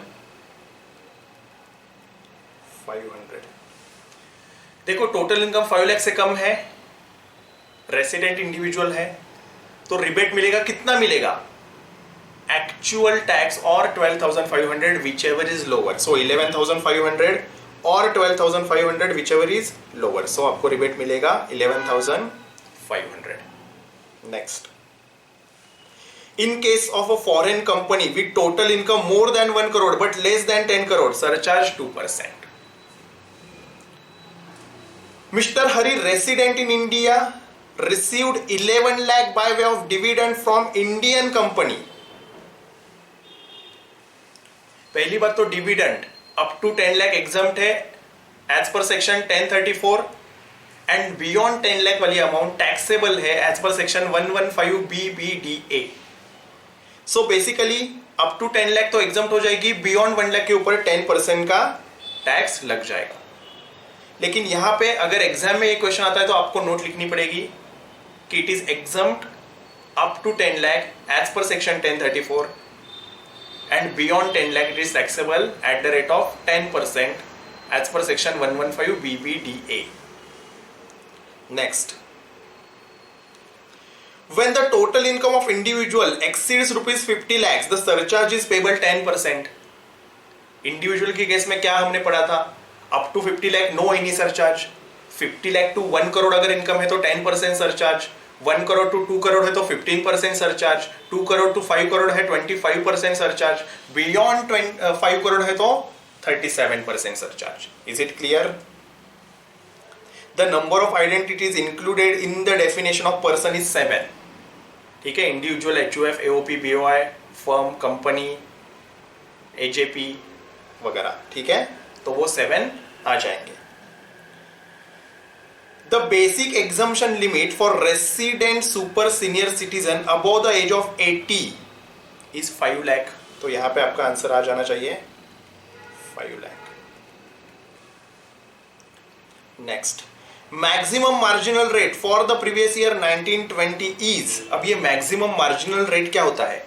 Maximum marginal rate वो होता है कि इंडिया में आपको ज्यादा से ज्यादा टैक्स कितना लग सकता है। तो यहां पे मैं इंडिविजुअल की बात करूं तो 30% प्लस 37% सरचार्ज लग सकता है प्लस 4% HEC। तो ये आपका आ जाएगा 42.744%। This is a maximum marginal rate in case of individual। Clear है बात? चलो, बेसिकली ये MMR की कंसेप्ट आपको CA में फाइनल में है, इंटर में नहीं है। हाँ, लेकिन MCQ में आ सकता है। तो 30% प्लस 37% प्लस 4%, किसी इंडिविजुअल को मैक्स टू मैक्स इतना ही टैक्स लग सकता है, इससे ज्यादा नहीं। फॉर एग्जाम्पल किसी का इनकम है 7 करोड़ इंडिविजुअल, तो टैक्स रेट 30% आएगा, सरचार्ज 37% आएगा एंड 4% HEC आएगा। Next, rebate under section 87A can be claim bye resident individual. जिनकी इनकम अप टू 5 लाख है उनको ही रिबेट मिलता है। AOP, BOI, HUF को, कंपनी को, फर्म को रिबेट नहीं मिलता। The basic source of income tax law is income tax act 1961. ठीक है, चलो.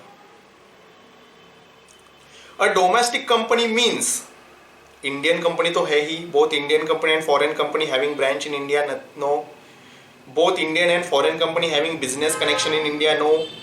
डी देखो, both Indian company and foreign company which has made the prescribe arrangement for declaration and payment of dividend in India but out of the income chargeable to tax in India. मैंने आपको क्या बताया, Indian company तो domestic company है ही, लेकिन ऐसी foreign company जो इंडिया में जो प्रॉफिट कमा रही है एंड उससे जो डिविडेंड देने वाली है, उसके लिए अरेंजमेंट भी इंडिया में ही कर रही है,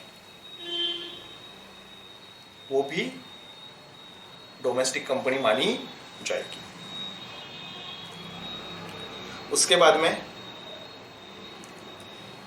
इन respect of non resident assessee who is the age of 60 years or more but less than 80 years at any time during previous year 1920. Non resident assessee है, चाहे कितने भी ईयर्स का हो, बेसिक एग्जाम्पशन लिमिट 2,50,000 का ही मिलने वाला है. क्लियर है? तो basic exemption limit of 2,50,000 is available. In case of domestic company whose gross receipt for 17-18 is ₹76 crores.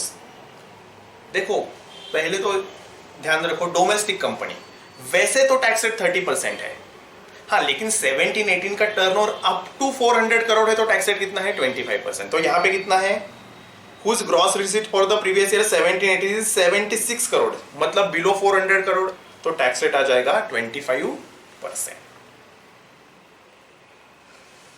Where the total income of HGP is 3,10,000, the income tax payable is rupees dash dash and surcharge payable is dash dash. पहली बात तो surcharge तो नील आएगा, क्योंकि 50 लाख तक surcharge नील रहता है. 50 लाख के बियॉन्ड है तो 10% रहता है, वो भी इनकम अप टू 1 करोड़ है तो यहाँ पे तो सरचार्ज आएगा नहीं. एंड इनकम टैक्स, सिर्फ टैक्स की अमाउंट कितनी आ जाएगी, देखो 3,10,000 अप टू 2.5 तो नील है,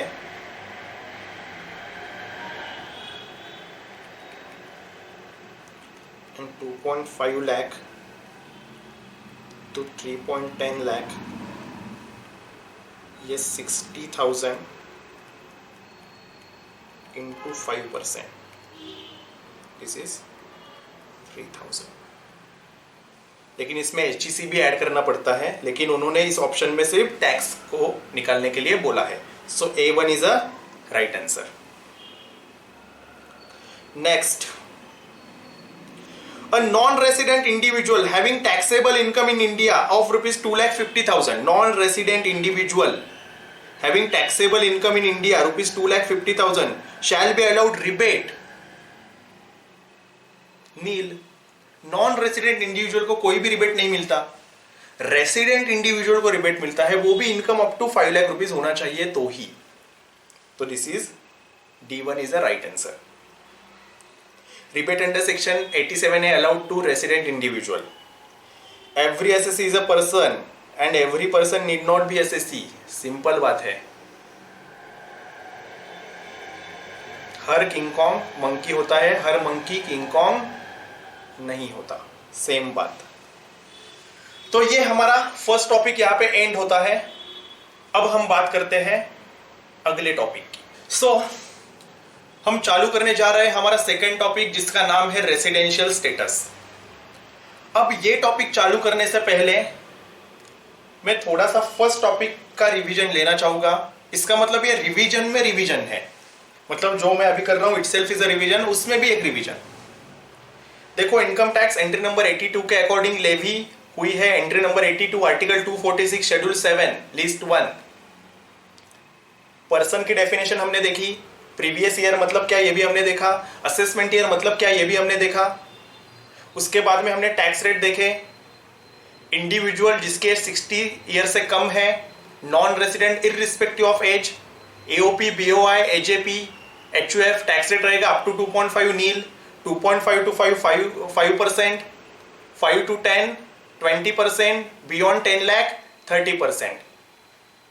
रेसिडेंट इंडिविजुअल सीनियर सिटीजन अगर है up to 3 lakh nil, 3 to 5 5%, 5 to 10 20%, beyond 10 30%। Resident individual super senior citizen है up to 5 nil, 5 to 10 20%, above 10 30%। Rebate भी मिलेगा अंडर सेक्शन 87 है, सबको नहीं मिलेगा, रेसिडेंट इंडिविजुअल को ही मिलेगा जिनका इनकम अप टू 5 लाख है। कितना मिलेगा रिबेट? 12,500 और actual tax whichever is lower. उसके बाद में हमने स्पेशल टैक्स रेट भी देखे थे। स्पेशल टैक्स रेट के पहले मैं आपको सरचार्ज बताना चाहूंगा। इंडिविजुअल एचयूएफ के लिए, एओपी बीओआई के लिए अप टू 50 लाख कोई भी सरचार्ज नहीं है। 50 लाख टू 1 करोड़ अगर इनकम है 10% सरचार्ज लगेगा। 1 करोड़ टू 2 करोड़ इनकम है 50% सरचार्ज लगेगा। 2 करोड़ टू 5 करोड़ है 25% सरचार्ज लगेगा। अबव 5 करोड़ इनकम है 37% सरचार्ज लगेगा। उसके बाद में एचईसी आपको कंपल्सरीली 4% लगाना है, या तो टैक्स माइनस रिबेट के ऊपर या टैक्स प्लस सरचार्ज के ऊपर। उसके बाद में स्पेशल टैक्स रेट हमने देखे थे जो सबको एप्लीकेबल होंगे, उसका रीजन भी मैंने बताया था। सेक्शन 115BB कैजुअल इनकम के ऊपर 30% का टैक्स रेट लगेगा। Section 112A long term capital gain on shares up to 1 lakh exempt है एज पर सेक्शन 1038, बियॉन्ड 1 लाख टैक्सेबल है at the rate of 10%। Long term capital gain on others flat tax rate है 20%। Short term capital gain on shares section है 111A, taxable होगा at the rate of 15% flat. लेकिन short term capital gain others वाला है, मतलब other than shares, तो वो slab rate के अकॉर्डिंग जाएगा नॉर्मल इनकम में। उसके बाद में सेक्शन 115BBDA बहुत बड़ा डिविडेंड आया up to 10 lakh exempt as पर section 1034, beyond 10 lakh taxable at the rate 10%। उसके बाद में मैंने आपको यह भी बताया था कि long term capital gain under section 112 and short term capital gain on shares मतलब 111A के अगेंस्ट आपको बेसिक एग्जम्पशन लिमिट का भी बेनिफिट मिलेगा, रिबेट का भी बेनिफिट मिलेगा। Long term capital gain under section 112A मतलब ही on shares basic exemption limit का तो बेनिफिट मिलेगा, लेकिन रिबेट का बेनिफिट नहीं मिलेगा। उसके बाद में कैजुअल इनकम के अगेंस्ट में आपको ना तो बेसिक एग्जम्पशन लिमिट का बेनिफिट मिलेगा, ना ही रिबेट का बेनिफिट मिलेगा। उसके बाद में प्रीवियस ईयर का टैक्स आपको असेसमेंट ईयर में पे करना पड़ता है, लेकिन ऐसे मैंने 5 एक्सेप्शन बताए थे जिसको मैंने शॉर्ट फॉर्म दिया था सी पंत। आप जाके देखिए C Pant, cricketer Pant, closure of business, AOP BOI form for a short duration, person living India permanently, non resident shipping business, transfer of property to avoid tax, ये सब कुछ हमने देखा था। उसके बाद में फर्म के लिए टैक्स रेट रहेगा 30%, up to 1 crore no surcharge, beyond 1 crore surcharge at the rate 12%। Company के लिए डोमेस्टिक कंपनी वैसे तो टैक्स रेट 30% है, लेकिन प्रीवियस ईयर 17-18 में आपका टर्नओवर अप टू 400 करोड़ है तो टैक्स रेट लगेगा 25%। डोमेस्टिक कंपनी क्या होती है ये भी हमने देखा था। डोमेस्टिक कंपनी के लिए सरचार्ज क्या लगेगा, अप टू 1 करोड़ अगर इनकम है no surcharge, 1 crore to 10 crore है 7% सरचार्ज, बियॉन्ड 10 करोड़ है 12% surcharge. Foreign company tax rate 40%, up to 1 crore no surcharge, income 1 crore to 10 crore 2% surcharge, income beyond 10 crore 5% surcharge. ये हमारा हो गया फर्स्ट टॉपिक जो मैंने इतने देर से पढ़ाया, वो 5 मिनट्स में आपको फिर से रिवाइज किया, सेकेंड टॉपिक पढ़ा देना। अब बात करते हैं second topic, residential status. Basically residential status क्यों इंपॉर्टेंट है?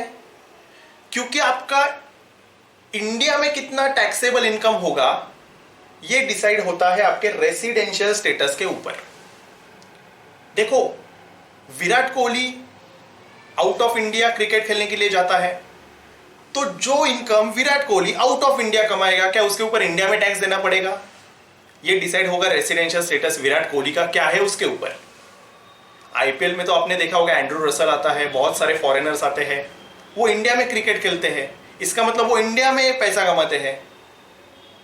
तो क्या उसके ऊपर इंडिया में टैक्स देना पड़ेगा या नहीं देना पड़ेगा, वो डिसाइड होता है रेसिडेंशियल स्टेटस के ऊपर। Residential status is a different, citizenship is a different. Residential status आपका हर साल चेंज भी हो सकता है। इस साल में आप रेसिडेंट हो, अगले साल में नॉन रेसिडेंट हो, उसके नेक्स्ट साल फिर से रेसिडेंट हो, ये आपका हो सकता है। So residential status is a different, citizenship is a different. अब यहां पे ये टॉपिक जिस वे में मैं आपको बता रहा हूं उसी वे में आपको पढ़ना है। आपका जिंदगी में कभी क्वेश्चन गलत हो ही नहीं सकता, दिस इज माय गारंटी। तो बेसिकली इंडिविजुअल की केस में रेसिडेंशियल स्टेटस के लिए अलग रूल्स है। एचयूएफ की केस में रेसिडेंशियल स्टेटस डिटरमाइन करने के लिए अलग रूल्स है। कंपनी की केस में रेसिडेंशियल स्टेटस डिटरमाइन करने के लिए अलग रूल्स है। एंड अदर्स मतलब ये तीनों छोड़ के बाकी वालों के लिए अलग रूल्स है। तो यहां पे determination of residential status, 4 different rules to determine residential status of individual, HUF, company, others. अब अदर्स में firm, LLP, AOP, BOI, HAP सभी आ जाएंगे।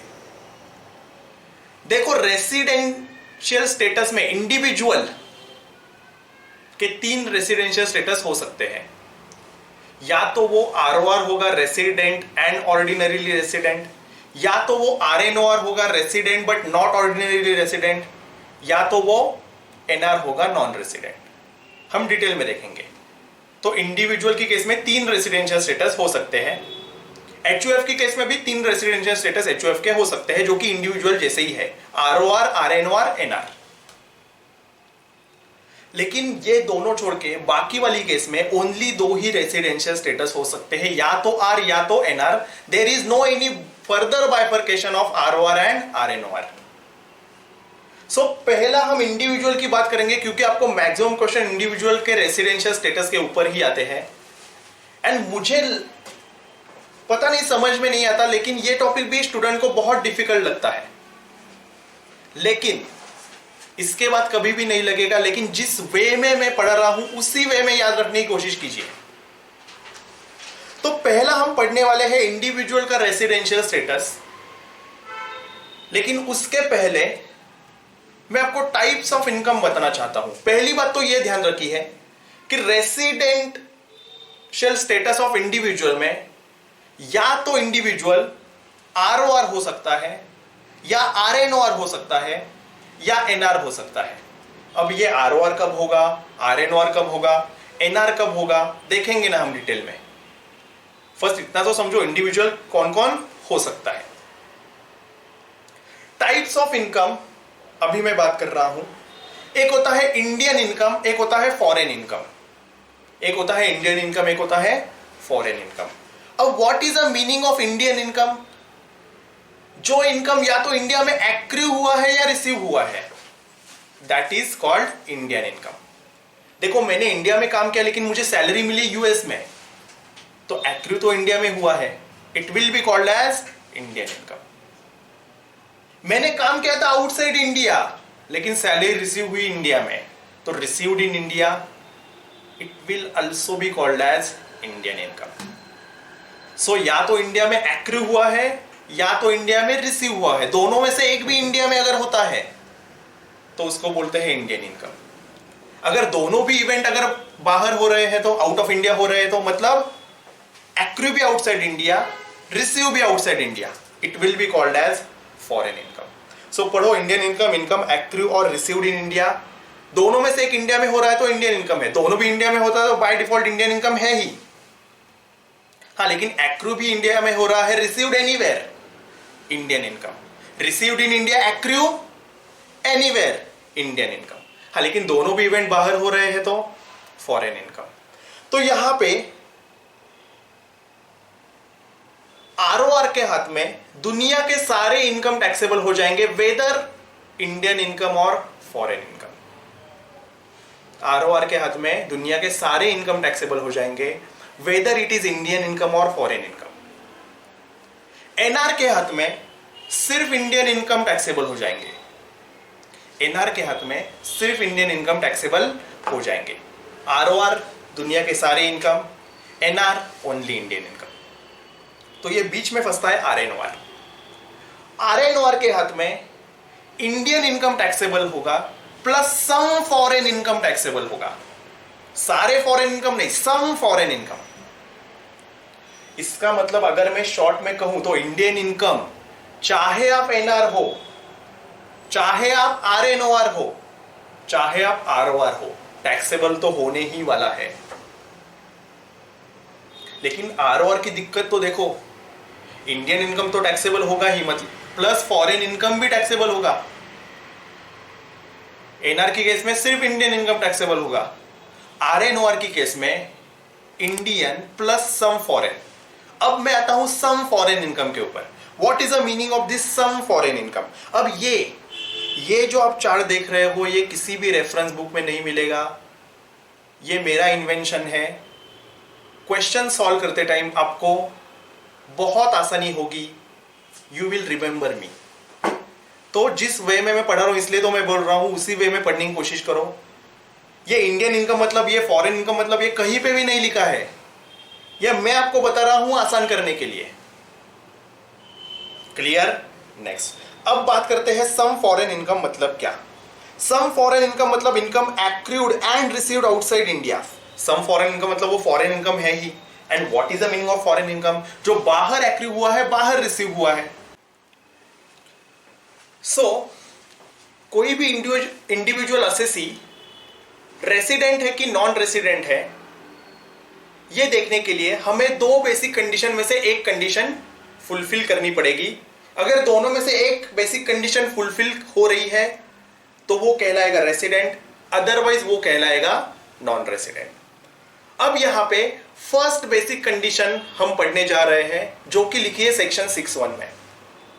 फर्स्ट बेसिक कंडीशन ये बोलती है कि in previous year 1920 more than 182 days in India. जिस इंडिविजुअल असेसी का हम रेसिडेंशियल स्टेटस डिटरमाइन करने जा रहे हैं, वो assessee in previous year 1920 more than 182 days in India होना चाहिए। तो ऐसा माना जाएगा हम फर्स्ट बेसिक कंडीशन फुलफिल कर रहे हैं।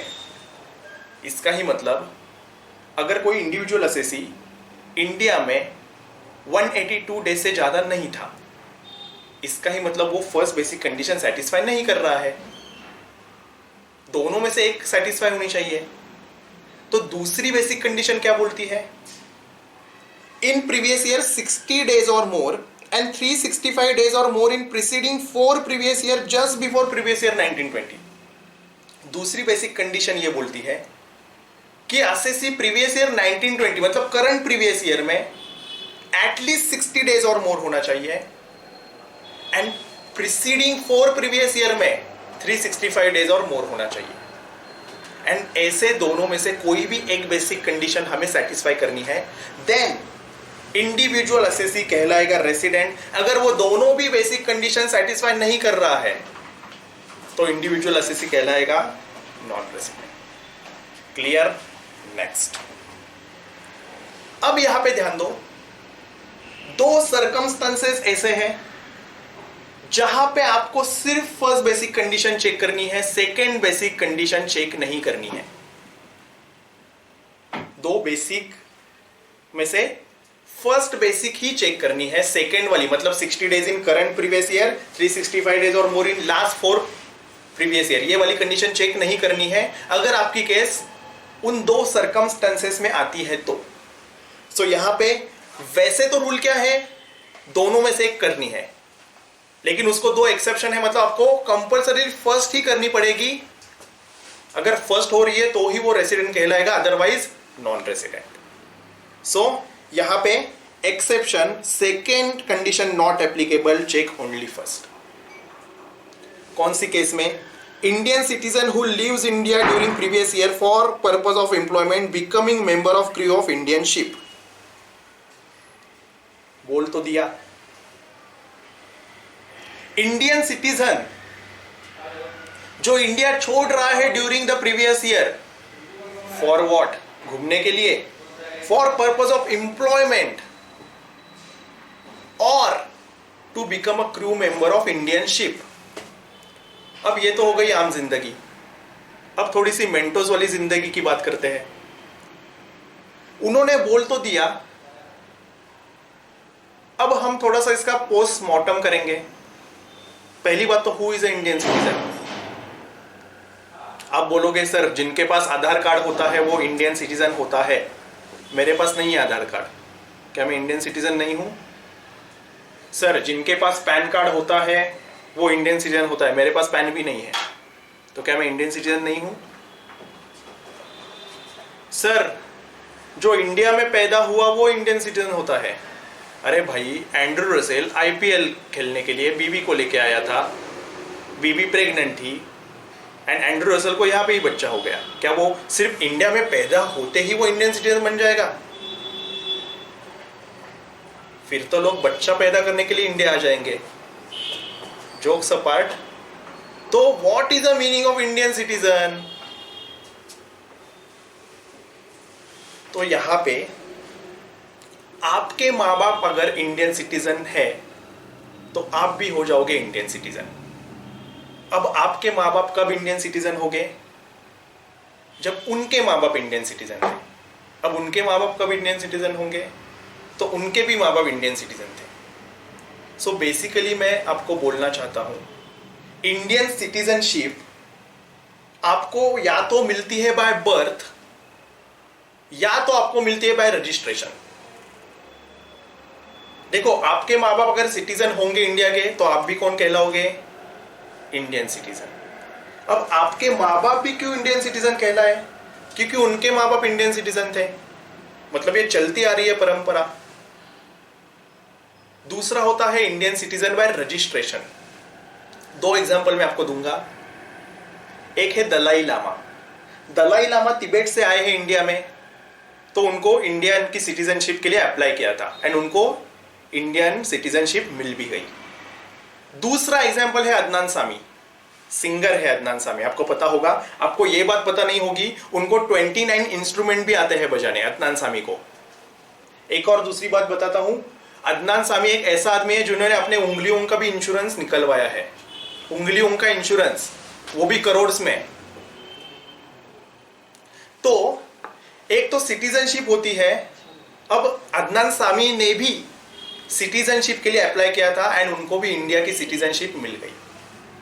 तो ऐसा इंडिया का सिटीजन इंडिया छोड़ रहा है for purpose of employment, for purpose of employment, for purpose of study नहीं, फॉर पर्पस ऑफ घूमना नहीं, फॉर पर्पस ऑफ एम्प्लॉयमेंट अगर छोड़ रहा है, या वो क्रू मेंबर बनने के लिए इंडिया छोड़ रहा है। वो क्रू मेंबर कौन सी शिप का? इंडियन शिप का, फॉरेन शिप का क्रू मेंबर भी नहीं। देखो कितने एंगल है इस एक सेंटेंस में। तो ऐसा इंडियन सिटीजन अगर छोड़ रहा है India for the purpose of employment और to become crew member of Indian ship, then हमें ओनली फर्स्ट बेसिक कंडीशन ही चेक करनी है 182 डेज वाली।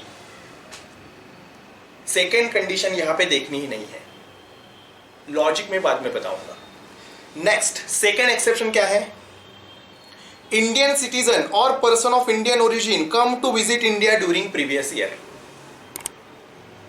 कोई इंडियन सिटीजन आउटसाइड इंडिया रह रहा है या person of Indian origin outside India रह रहा है एंड वो ड्यूरिंग प्रीवियस ईयर इंडिया में विजिट करने के लिए आ रहा है, तो हमें सिर्फ फर्स्ट बेसिक कंडीशन ही देखनी है। इंडियन सिटीजन तो हमने देख लिया। What is the meaning of person of Indian origin? Person of Indian origin मतलब जिनके पेरेंट्स या ग्रैंड पेरेंट्स अनडिवाइडेड इंडिया में पैदा हुए हैं, उसको बोला जाता है पर्सन ऑफ इंडियन ओरिजिन। ऐसा भी हो सकता है वो फिलहाल आउटसाइड इंडिया रह रहा हो, लेकिन उसको क्या बोला जाएगा? Person of Indian origin. तो ऐसा इंडियन सिटीजन और person of Indian origin come to visit to India during previous year, in that case हमें सिर्फ फर्स्ट बेसिक कंडीशन ही चेक करनी है। ये तो हो गई आम जिंदगी। अब बात करते हैं मेंटो जिंदगी की। ऐसा क्यों? ये लॉ बनाया क्यों? देखो मैं हमेशा बोलता हूं, अगर लॉ बनाया क्यों है ये अगर आपको समझ में आता है तो वो लॉ क्या है ये याद रखने की जरूरत नहीं पड़ती। क्लियर? तो अब यहां पे ध्यान दो। लेट अस से मैं मेरा एग्जांपल लेता हूं। लेटर से मुझे जॉब लग गई कहीं पे यूएस में मुझे जॉब लग गई, एंड यहां पे अप्रैल 19 में मैं इंडिया में ही था, मई 19 में मैं इंडिया में था, एंड जून 19 में मैं इंडिया में था, एंड जुलाई में मैं इंडिया को छोड़ रहा हूं for the purpose of job which I got outside India. April 19 पूरे के पूरे 30 डेज इंडिया में था, मई के 31 डेज इंडिया में था, जून के 30 डेज इंडिया में था, एंड 1 जुलाई को मैं छोड़ रहा हूं। फर्स्ट टाइम इंडिया छोड़ रहा हूं मैं, ठीक है। इसका मतलब इसके पहले मैंने कभी भी इंडिया छोड़ा नहीं है। इसका ही मतलब ऐसा एज्यूम करो कि दोनों भी एडिशनल कंडीशन जो फुलफिल करनी पड़ती है वो भी मैं कर रहा हूं, ऐसा एज्यूम करो। फिलहाल एज्यूम करने में क्या जाता है, कुछ भी नहीं। तो अगर मैं फर्स्ट कंडीशन अप्लाई करना चाहूं तो मैं इंडिया में 182 डेज नहीं हूं, करंट प्रीवियस ईयर में कितना हूं, 31, 30, 61, 30, 91। इसका मतलब मैं फर्स्ट बेसिक कंडीशन फुलफिल नहीं कर रहा हूं। सेकेंड कर रहा हूं क्या, 60 डेज से ज्यादा हूं क्या प्रीवियस ईयर में, आंसर है यस। एंड लास्ट 4 इयर्स में 365 डेज से ज्यादा हूं क्या, मैं इंडिया में ही पड़ा रहता था तो हूं, तो मैं पिछली वाली कंडीशन भी सेटिस्फाई कर रहा हूं। मतलब ड्यूरिंग लास्ट 4 प्रीवियस ईयर में 365 डेज से ज्यादा हूं। अरे 4 साल 365 into 4 days 365 days into 4 years मैं इंडिया में ही था, तो बेसिकली वो भी मैं सेटिस्फाई कर रहा हूं। इसका मतलब मैं सेकेंड बेसिक कंडीशन सेटिस्फाई कर रहा हूं। लेकिन इस साल में तो मैं जुलाई को जा रहा था ना आउटसाइड इंडिया। अब मैंने आपको क्या बोला, मैं सेकेंड बेसिक कंडीशन सेटिस्फाई कर रहा हूं प्लस दोनों भी एडिशनल कंडीशन सेटिस्फाई कर रहा हूं। मैं कहलाऊंगा ROR, resident and ordinarily resident. And ROR कहने से दुनिया की सारी इनकम मेरे हाथ में टैक्सेबल हो जाएगी, Indian as well as foreign. इसका मतलब जुलाई को मैं इंडिया छोड़ के गया, उसके बाद मैं यूएस में काम कर रहा था, वहां पे इनकम कमा रहा था, वहां पे ही रिसीव कर रहा था, एंड फिर भी उसका टैक्स मुझे इंडिया में देना पड़ रहा है। ये तो मुसीबत हो गई। इसलिए आपको सिर्फ फर्स्ट बेसिक कंडीशन ही चेक कर रही है। यहां पे गवर्नमेंट आपको स्ट्रिक्टली बोल रही है अगर आप एम्प्लॉयमेंट के लिए इंडिया छोड़ रहे हो तो हम आपकी फर्स्ट बेसिक कंडीशन ही चेक करेंगे, सेकेंड वाली बेसिक कंडीशन चेक नहीं करेंगे। 182 डेज से कम रहो एंड छोड़ के जाओ। दूसरा, जो इंडियन सिटीजन है या पर्सन ऑफ इंडियन ओरिजिन है जो विजिट करने के लिए इंडिया आ रहा है, अब वो तो हमारा मेहमान है, मेहमान की तरह आओ, 182 डेज से कम रहो एंड चले जाओ। हम आपकी फर्स्ट बेसिक कंडीशन ही चेक कर रहे हैं, आप रेसिडेंट हो कि NR हो, ये डिसाइड करने के लिए। तो बेसिकली ये लॉजिक है। अगर आप इंडिया छोड़ रहे हो, अगर आप इंडियन सिटीजन हो, इंडिया छोड़ रहे हो for the purpose of employment और to become a crew member of Indian ship, या आप इंडियन सिटीजन हो या पर्सन ऑफ इंडियन ओरिजिन हो, आप विजिट करने के लिए आ रहे हो इंडिया में, आपकी फर्स्ट बेसिक कंडीशन ही चेक की जाएगी। मैराथन में इतना ही हो सकता है, ज्यादा डिटेल में अभी नहीं हो सकता। चलो, तो बेसिकली तो आपको दो में से एक कंडीशन फुलफिल करनी पड़ेगी। अगर आपकी एक्सेप्शनल केस है तो जनरल रूल क्या है, वैसे तो आपको दोनों में से एक फुलफिल करनी पड़ती है, ठीक है। चलो, अब यहां पे आप दोनों भी कंडीशन फुलफिल कर रहे हो, बेसिक रेसिडेंट हो आप दोनों भी नहीं कर रहे हो, नॉन रेसिडेंट कहलाओगे। आप दोनों में से एक भी कर रहे हो, रेसिडेंट कहलाओगे। हाँ, लेकिन एक्सेप्शनल केस है तो वो फर्स्ट वाली ही आपको चेक करनी। डियर नेक्स्ट, अब यहां पे मैं रेसिडेंट तो बन गया, अगर मैं नॉन रेसिडेंट बनता हूं तो एडिशनल कंडीशन चेक करने की जरूरत ही नहीं है। क्यों करें? देखो, मैं कभी कभी सिंबॉलिक लैंग्वेज में भी बोलता हूं बहुत सी बार, कंसेप्ट क्लियर होने के लिए।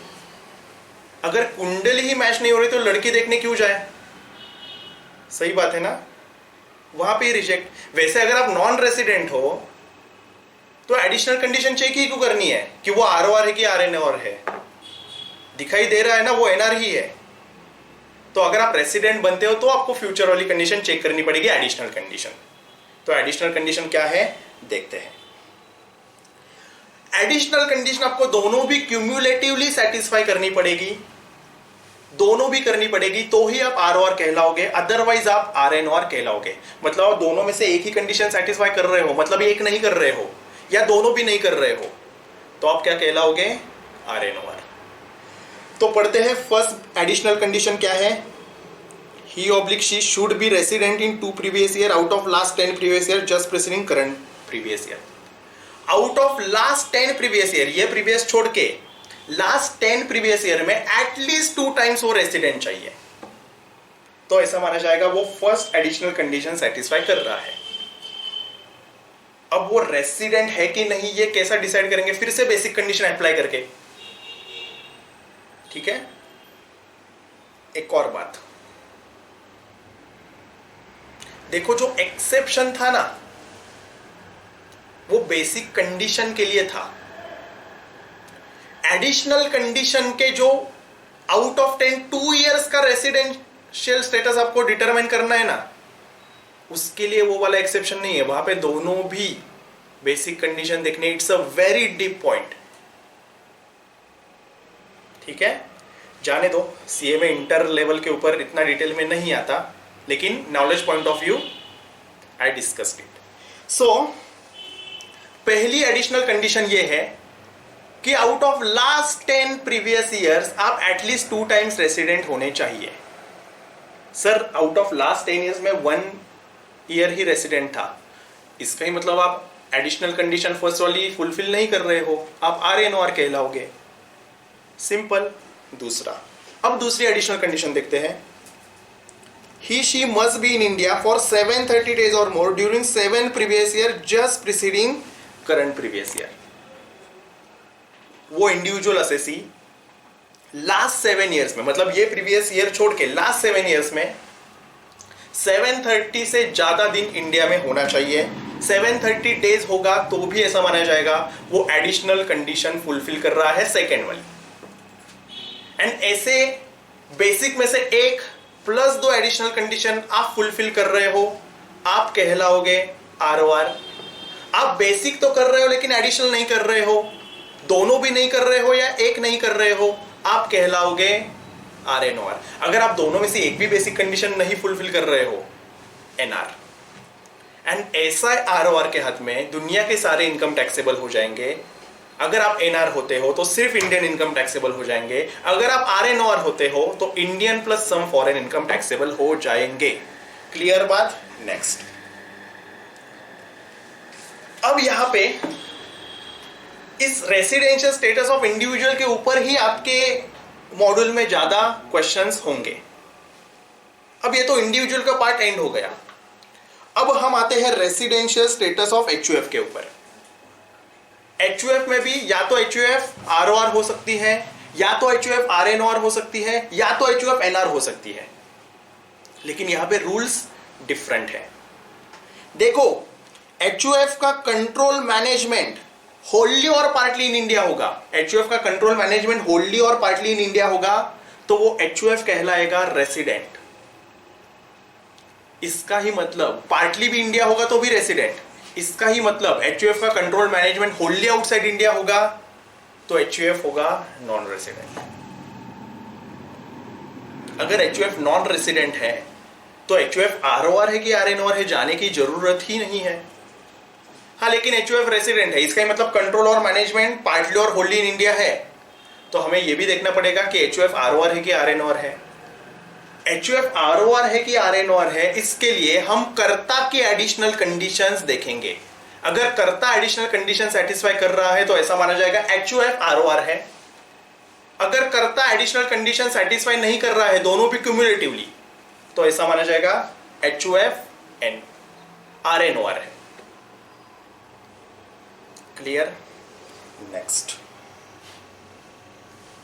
उसके बाद में अदर्स का हम देखते हैं। अब ये अदर्स में सभी आ जाएंगे, AOP, BOI, AJP, partnership firm, other than company. Company के लिए अलग रूल है, हमने ऊपर ही देखा था।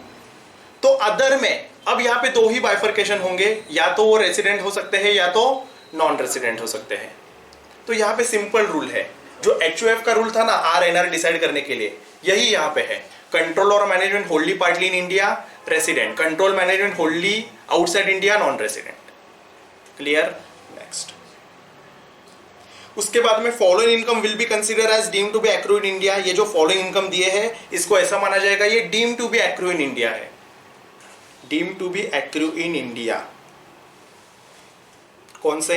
Income from business connection in India. अगर आप बिजनेस कनेक्शन से कोई इनकम कमा रहे हो, मतलब एजेंट के थ्रू कोई इनकम कमा रहे हो इंडिया में, तो उसको माना जाएगा deemed to be accrue in India. Salary earn in India ऐसा माना जाएगा deemed to be accrue in India. उसके बाद salary from government by any Indian citizen for service render outside India, उसको भी ऐसा माना जाएगा deemed to be accrue in India. किसी इंडियन सिटीजन को गवर्नमेंट से सैलरी मिल रही है, इवन दो वो इंडियन सिटीजन आउटसाइड इंडिया काम कर रहा है, लेकिन ऐसा माना जाएगा वो सैलरी इंडिया से एक्रू हुई है या इंडिया में एक्रू हुई है।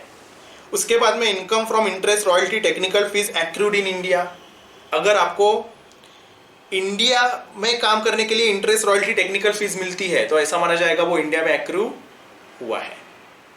Income earn through any property in India, India की किसी प्रॉपर्टी से आप इनकम कमा रहे हो तो ऐसा माना जाएगा deemed to be accrue in India. Income earn through transfer of capital asset in India, India की कोई भी कैपिटल एसेट आप ट्रांसफर करोगे तो ऐसा माना जाएगा deemed to be accrue in India. Simple term में याद रखो यार, इंडिया में या तो एक्रू हुआ, रिसीव हुआ इंडियन इनकम है, दोनों भी आउटसाइड इंडिया हुआ तो फॉरेन इनकम है। एंड इंडियन इनकम सबके हाथ में टैक्सेबल होता है, चाहे आप आरओआर हो, आरएनओआर हो, एनआर हो। सीधी बात, नो बकवास। क्लियर? नेक्स्ट, अब यहां पे residential status of company. Residential status of company के लिए आपको यह ध्यान रखना पड़ेगा, Indian company is always resident, Indian company always resident. What about other company? तो अदर कंपनी के लिए आपको POEM देखना पड़ेगा, प्लेस ऑफ इफेक्टिव मैनेजमेंट। अगर place of effective management in India है तो वो कंपनी कहलाएगी resident, and place of effective management outside India है तो वो कंपनी बोली जाएगी नॉन रेसिडेंट। लेकिन इंडियन कंपनी का POEM देखने की जरूरत ही नहीं है, वो तो by default resident. Other company का POEM इन इंडिया है तो ही रेसिडेंट, आउटसाइड इंडिया है तो नॉन रेसिडेंट। अब ये POEM कैसे डिसाइड करेंगे? जनरल बात में बताता हूं, डिसीजन कहां से लिए जाते हैं, मैक्सिमम शेयर होल्डर कहां के है, मैक्सिमम असेट कहां पे है, इसके ऊपर ये POEM डिसाइड होता है। अगर ये इंडिया में है तो वो कंपनी रेसिडेंट है, अदरवाइज वो नॉन रेसिडेंट है। सो ये आपका हो गया सेकेंड टॉपिक। अब इससे रिलेटेड MCQs भी हम देखते हैं, कुछ MCQs में यहां पे डिस्कस करने वाला हूं। देखो, कंसेप्ट आपकी क्लियर हो तो दुनिया के कोई भी MCQ आप सॉल्व कर सकते हो। मैं आजकल देख रहा हूं ये 1700 MCQs एंड ये इन वो। देखो, कंसेप्ट क्लियर आपके अगर है तो कुछ भी, कोई भी MCQ आप दुनिया का सॉल्व कर पाओगे। एंड अगर कंसेप्ट ही क्लियर नहीं, आप 10,000 MCQ सॉल्व कीजिए ना, कुछ भी होने वाला नहीं है। तो आपका फोकस होना चाहिए कंसेप्ट क्लियरिटी के ऊपर, उसके बाद आप कुछ भी कर पाओगे। कुछ भी मतलब मैं इस सब्जेक्ट की बात कर रहा हूं। उसके बाद में चूज द करेक्ट अल्टरनेटिव।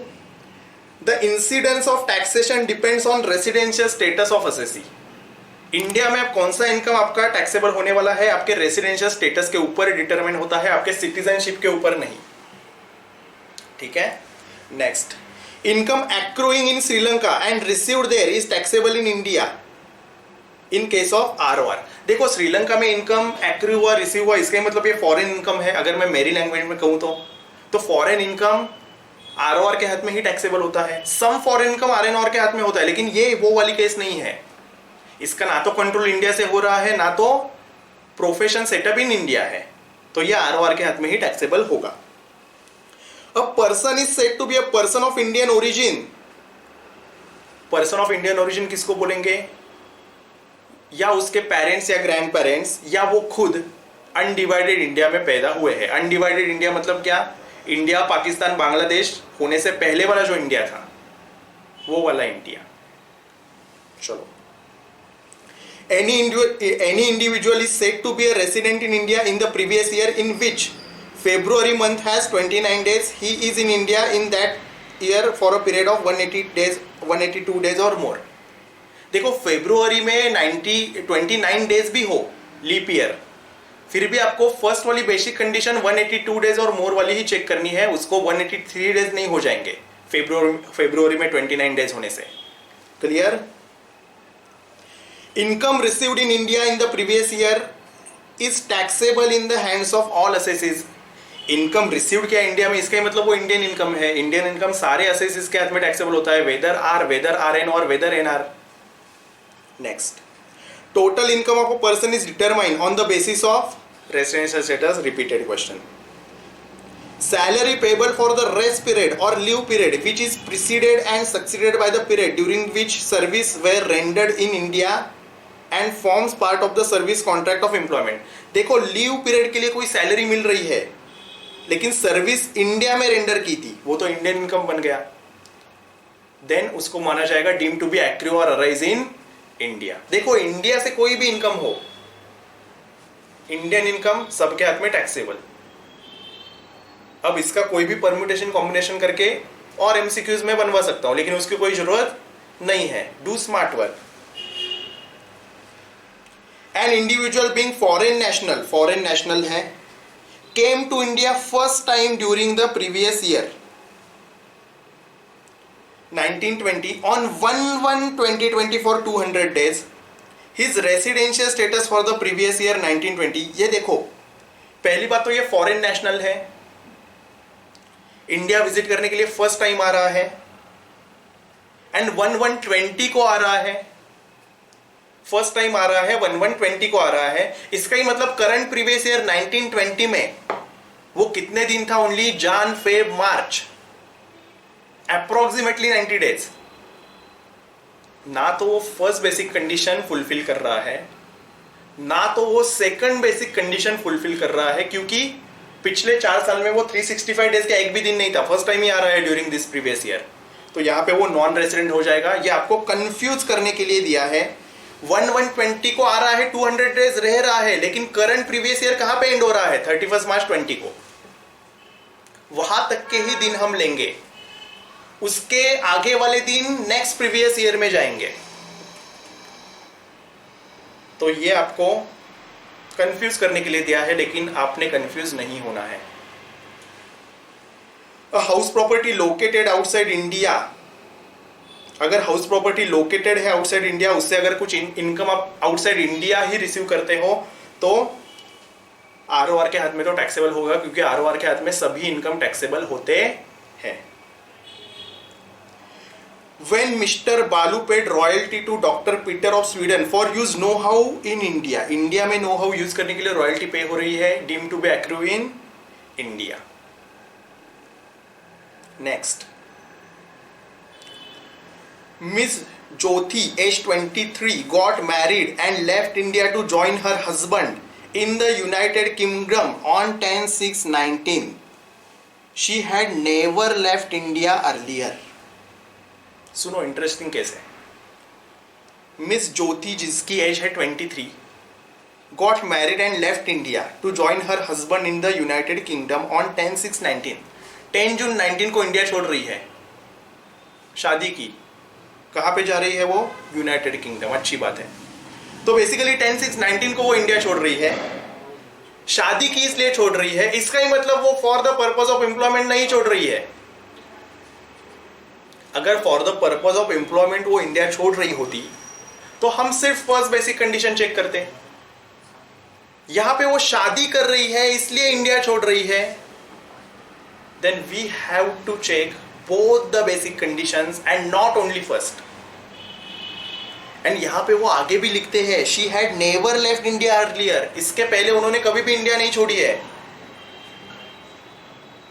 इसका मतलब एडिशनल कंडीशन जो है वो तो सेटिस्फाई होने वाली है। लास्ट 10 ईयर्स में वो 2 टाइम्स क्या, पूरे के पूरे 10 ईयर्स वो रेसिडेंट है। एंड लास्ट 7 ईयर्स में 730 डेज से ज्यादा क्या, पूरे के पूरे 7 ईयर्स इंटू 365 डेज करो, उतने दिन वो इंडिया में है। इसका मतलब वो एडिशनल कंडीशन फुलफिल कर ही रही है, प्लस यहाँ पे सेकेंड बेसिक कंडीशन भी वो फुलफिल कर रही है, तो वो कहलाएगी ROR। अब यहाँ पे आपकी एग्जाम ऑनलाइन होने वाली है। अगर ऐसा क्वेश्चन आपके एग्जाम में आता है तो आपको ये रफ वर्किंग करना पड़ेगा, नहीं आंसर देना पड़ेगा। अब ये तो मैंने दे दिया अभी ओरली, लेकिन एग्जाम में आपको रफ वर्किंग करके ये आंसर आपको देना है। क्लियर है बात? हाँ, लेकिन लॉजिक तो यही इस्तेमाल करना है। No magic, only logic. A Hindu undivided family is said to be resident in India. Hindu undivided family कब रेसिडेंट मानी जाती है? कंट्रोल और मैनेजमेंट होल्ली और पार्टली इन इंडिया होता है तो हिंदू अनडिवाइडेड फैमिली रेसिडेंट मानी जाती है। An Indian citizen living India during the previous year for employment, then आपको फर्स्ट वाली बेसिक कंडीशन ही चेक करनी है, वो रेसिडेंट है कि नहीं, ये डिसाइड करने के लिए। Next, following income of resident and ordinarily resident is taxable in India. देखो, ROR के अर्थ में दुनिया के सारे इनकम टैक्सेबल होते हैं, तो ये bank interest from State of India ये तो होगा ही, bank interest from Bank of America ये भी होगा, rental income from house property in London, सारे के सारे होंगे। All of the above is the right answer.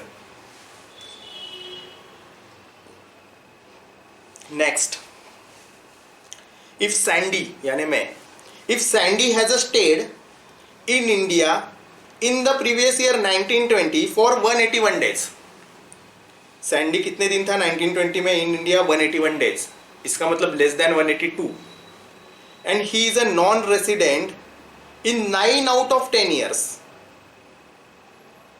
And पिछले 10 साल में से 9 टाइम्स वो कौन था? Non resident. इसका ही मतलब वो फर्स्ट वाली एडिशनल कंडीशन सेटिस्फाई नहीं कर रहा है, ऐसा वो बोलना चाहते हैं। ये आपको समझने आना चाहिए, ठीक है?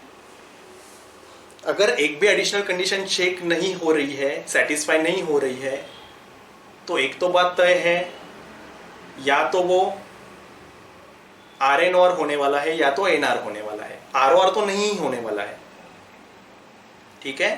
चलो, and he is a non-resident in 9 out of 10 years immediately preceding the current previous year, and he has stayed in India for 365 days in all in the 4 years immediately preceding the current previous year and 420 days in 7 years immediately। देखो ये क्या बोल रहे हैं कि इस साल में वो 181 डेज है, इसका ही मतलब वो फर्स्ट बेसिक कंडीशन नहीं सेटिस्फाई कर रहा है, प्लस वो बोल रहे हैं कि नॉन रेसिडेंट है लास्ट 10 ईयर्स में से 9 टाइम्स, इसका मतलब वो फर्स्ट एडिशनल कंडीशन भी नहीं फुलफिल कर रहा है। इसका मतलब एडिशनल कंडीशन अगर एक भी आप फुलफिल नहीं करते तो आप या तो RNOR होते हो। हाँ, लेकिन सेकेंड बेसिक कंडीशन फुलफिल हो रही है क्या? करंट ईयर में 60 डेज से ज्यादा है क्या? तो 181 डेज है। एंड लास्ट 4 ईयर्स में वो 365 डेज से ज्यादा है या 365 डेज है, तो ये सेकेंड बेसिक कंडीशन फुलफिल कर रहा है, ये कहलाएगा RNOR। देखो, फर्स्ट एडिशनल कंडीशन ही वो चेक नहीं कर रहा है, फुलफिल नहीं कर रहा है, तो सेकेंड देखने की जरूरत ही नहीं है। क्लियर है बात? चलो, Harsh was employed in Hindustan Lever Limited. Harsh कहां पे काम करता है? हिंदुस्तान लीवर लिमिटेड में। He received a salary of rupees 40,000 per month from 1/4/19 to 27/9/19। Harsh Hindustan Lever Limited में काम कर रहा था, सैलरी रिसीव कर रहा था 40,000 पर मंथ 1 अप्रैल 19 से 27 सितंबर 19 तक। He resigned and left for Dubai for the first time। For the first time कब? On 1/10/19 and got salary of rupees equivalent to 80,000 per month from 1/10/19 to 31/3/20। His salary for October to December was credited in his Dubai bank account and salary for January to March 20 was credited in Bombay account directly। He is liable to tax in respect of। ध्यान दो, अगर ये हर्ष ROR कहलाता है तो दुनिया के सारे इनकम टैक्सेबल हो जाएंगे। अगर ये हर्ष RNOR कहलाता है तो Indian plus some foreign income taxable हो जाएंगे, लेकिन यहां पे सम फॉरेन इनकम नहीं है। एंड ये हर्ष NR कहलाता है तो सिर्फ इंडियन इनकम टैक्सेबल हो जाएंगे। लेकिन यहां पे ध्यान दो, ये दुबई के लिए जा रहा है जॉब के लिए, वो भी फर्स्ट टाइम। इसका मतलब ये एक्सेप्शनल केस है, आपको फर्स्ट बेसिक कंडीशन ही चेक करनी है। एंड फर्स्ट टाइम वो जा रहा है, इसका ही मतलब बाय डिफॉल्ट उसकी दोनों भी एडिशनल कंडीशन फुलफिल हो रही है। तो यहां पे बेसिकली वो 110 को छोड़ रहा है, इसका मतलब वो अप्रैल से 1 अक्टूबर इंडिया में ही था। तो ये कितने दिन हो जाएंगे आपके? अप्रैल के 30, मई के 31, जून के 30, जुलाई के 31, अगस्त के 31 प्लस सितंबर के 30 प्लस अक्टूबर का 1, कितना होगा ये? 30 plus 31 plus 30 plus 31 plus 31 plus 30 plus 1, 184 days. इसका ही मतलब वो फर्स्ट बेसिक कंडीशन सेटिस्फाई कर रहा है एंड दोनों भी एडिशनल कंडीशन सेटिस्फाई तो कर ही रहा है, क्योंकि वो फर्स्ट टाइम जा रहा है इंडिया छोड़ के। तो ये कहलाएगा ROR। एंड अगर ROR कहलाएगा तो दुनिया के सारे इनकम टैक्सेबल होंगे, मतलब वो जो दुबई में भी सैलरी कमा रहा है ना, वो भी टैक्सेबल हो जाएगी। आंसर तो सिंपल है बी ऑप्शन, लेकिन इसके लिए आपको रफली ये सारा कैलकुलेशन करना पड़ेगा, रफली करना पड़ेगा। यहां पे अब ऐसा नहीं कि वो पर्टिकुलर्स होना चाहिए, अमाउंट होना चाहिए। Offline exam that was okay, मतलब वो करना ही था आपको। लेकिन अब ये सब कुछ आप रफली भी कर सकते हो, लेकिन रफली भी आप ठीक से करना। क्लियर है? चलो 17, income earn from a contract negotiated by an agent in India in the name of non resident but approved by such non resident. अब यहां पे ध्यान दो, अगर आप इंडिया के एजेंट के थ्रू कुछ भी कॉन्ट्रैक्ट कर रहे हो तो उसको माना जाएगा एक्रूड इन इंडिया एंड उसको इंडियन इनकम ही माना जाएगा। तो ए इज अ राइट आंसर। सो ये आपका हो गया सेकेंड टॉपिक, रेसिडेंशियल स्टेटस। आगे का टॉपिक हम करेंगे। Thank you very much.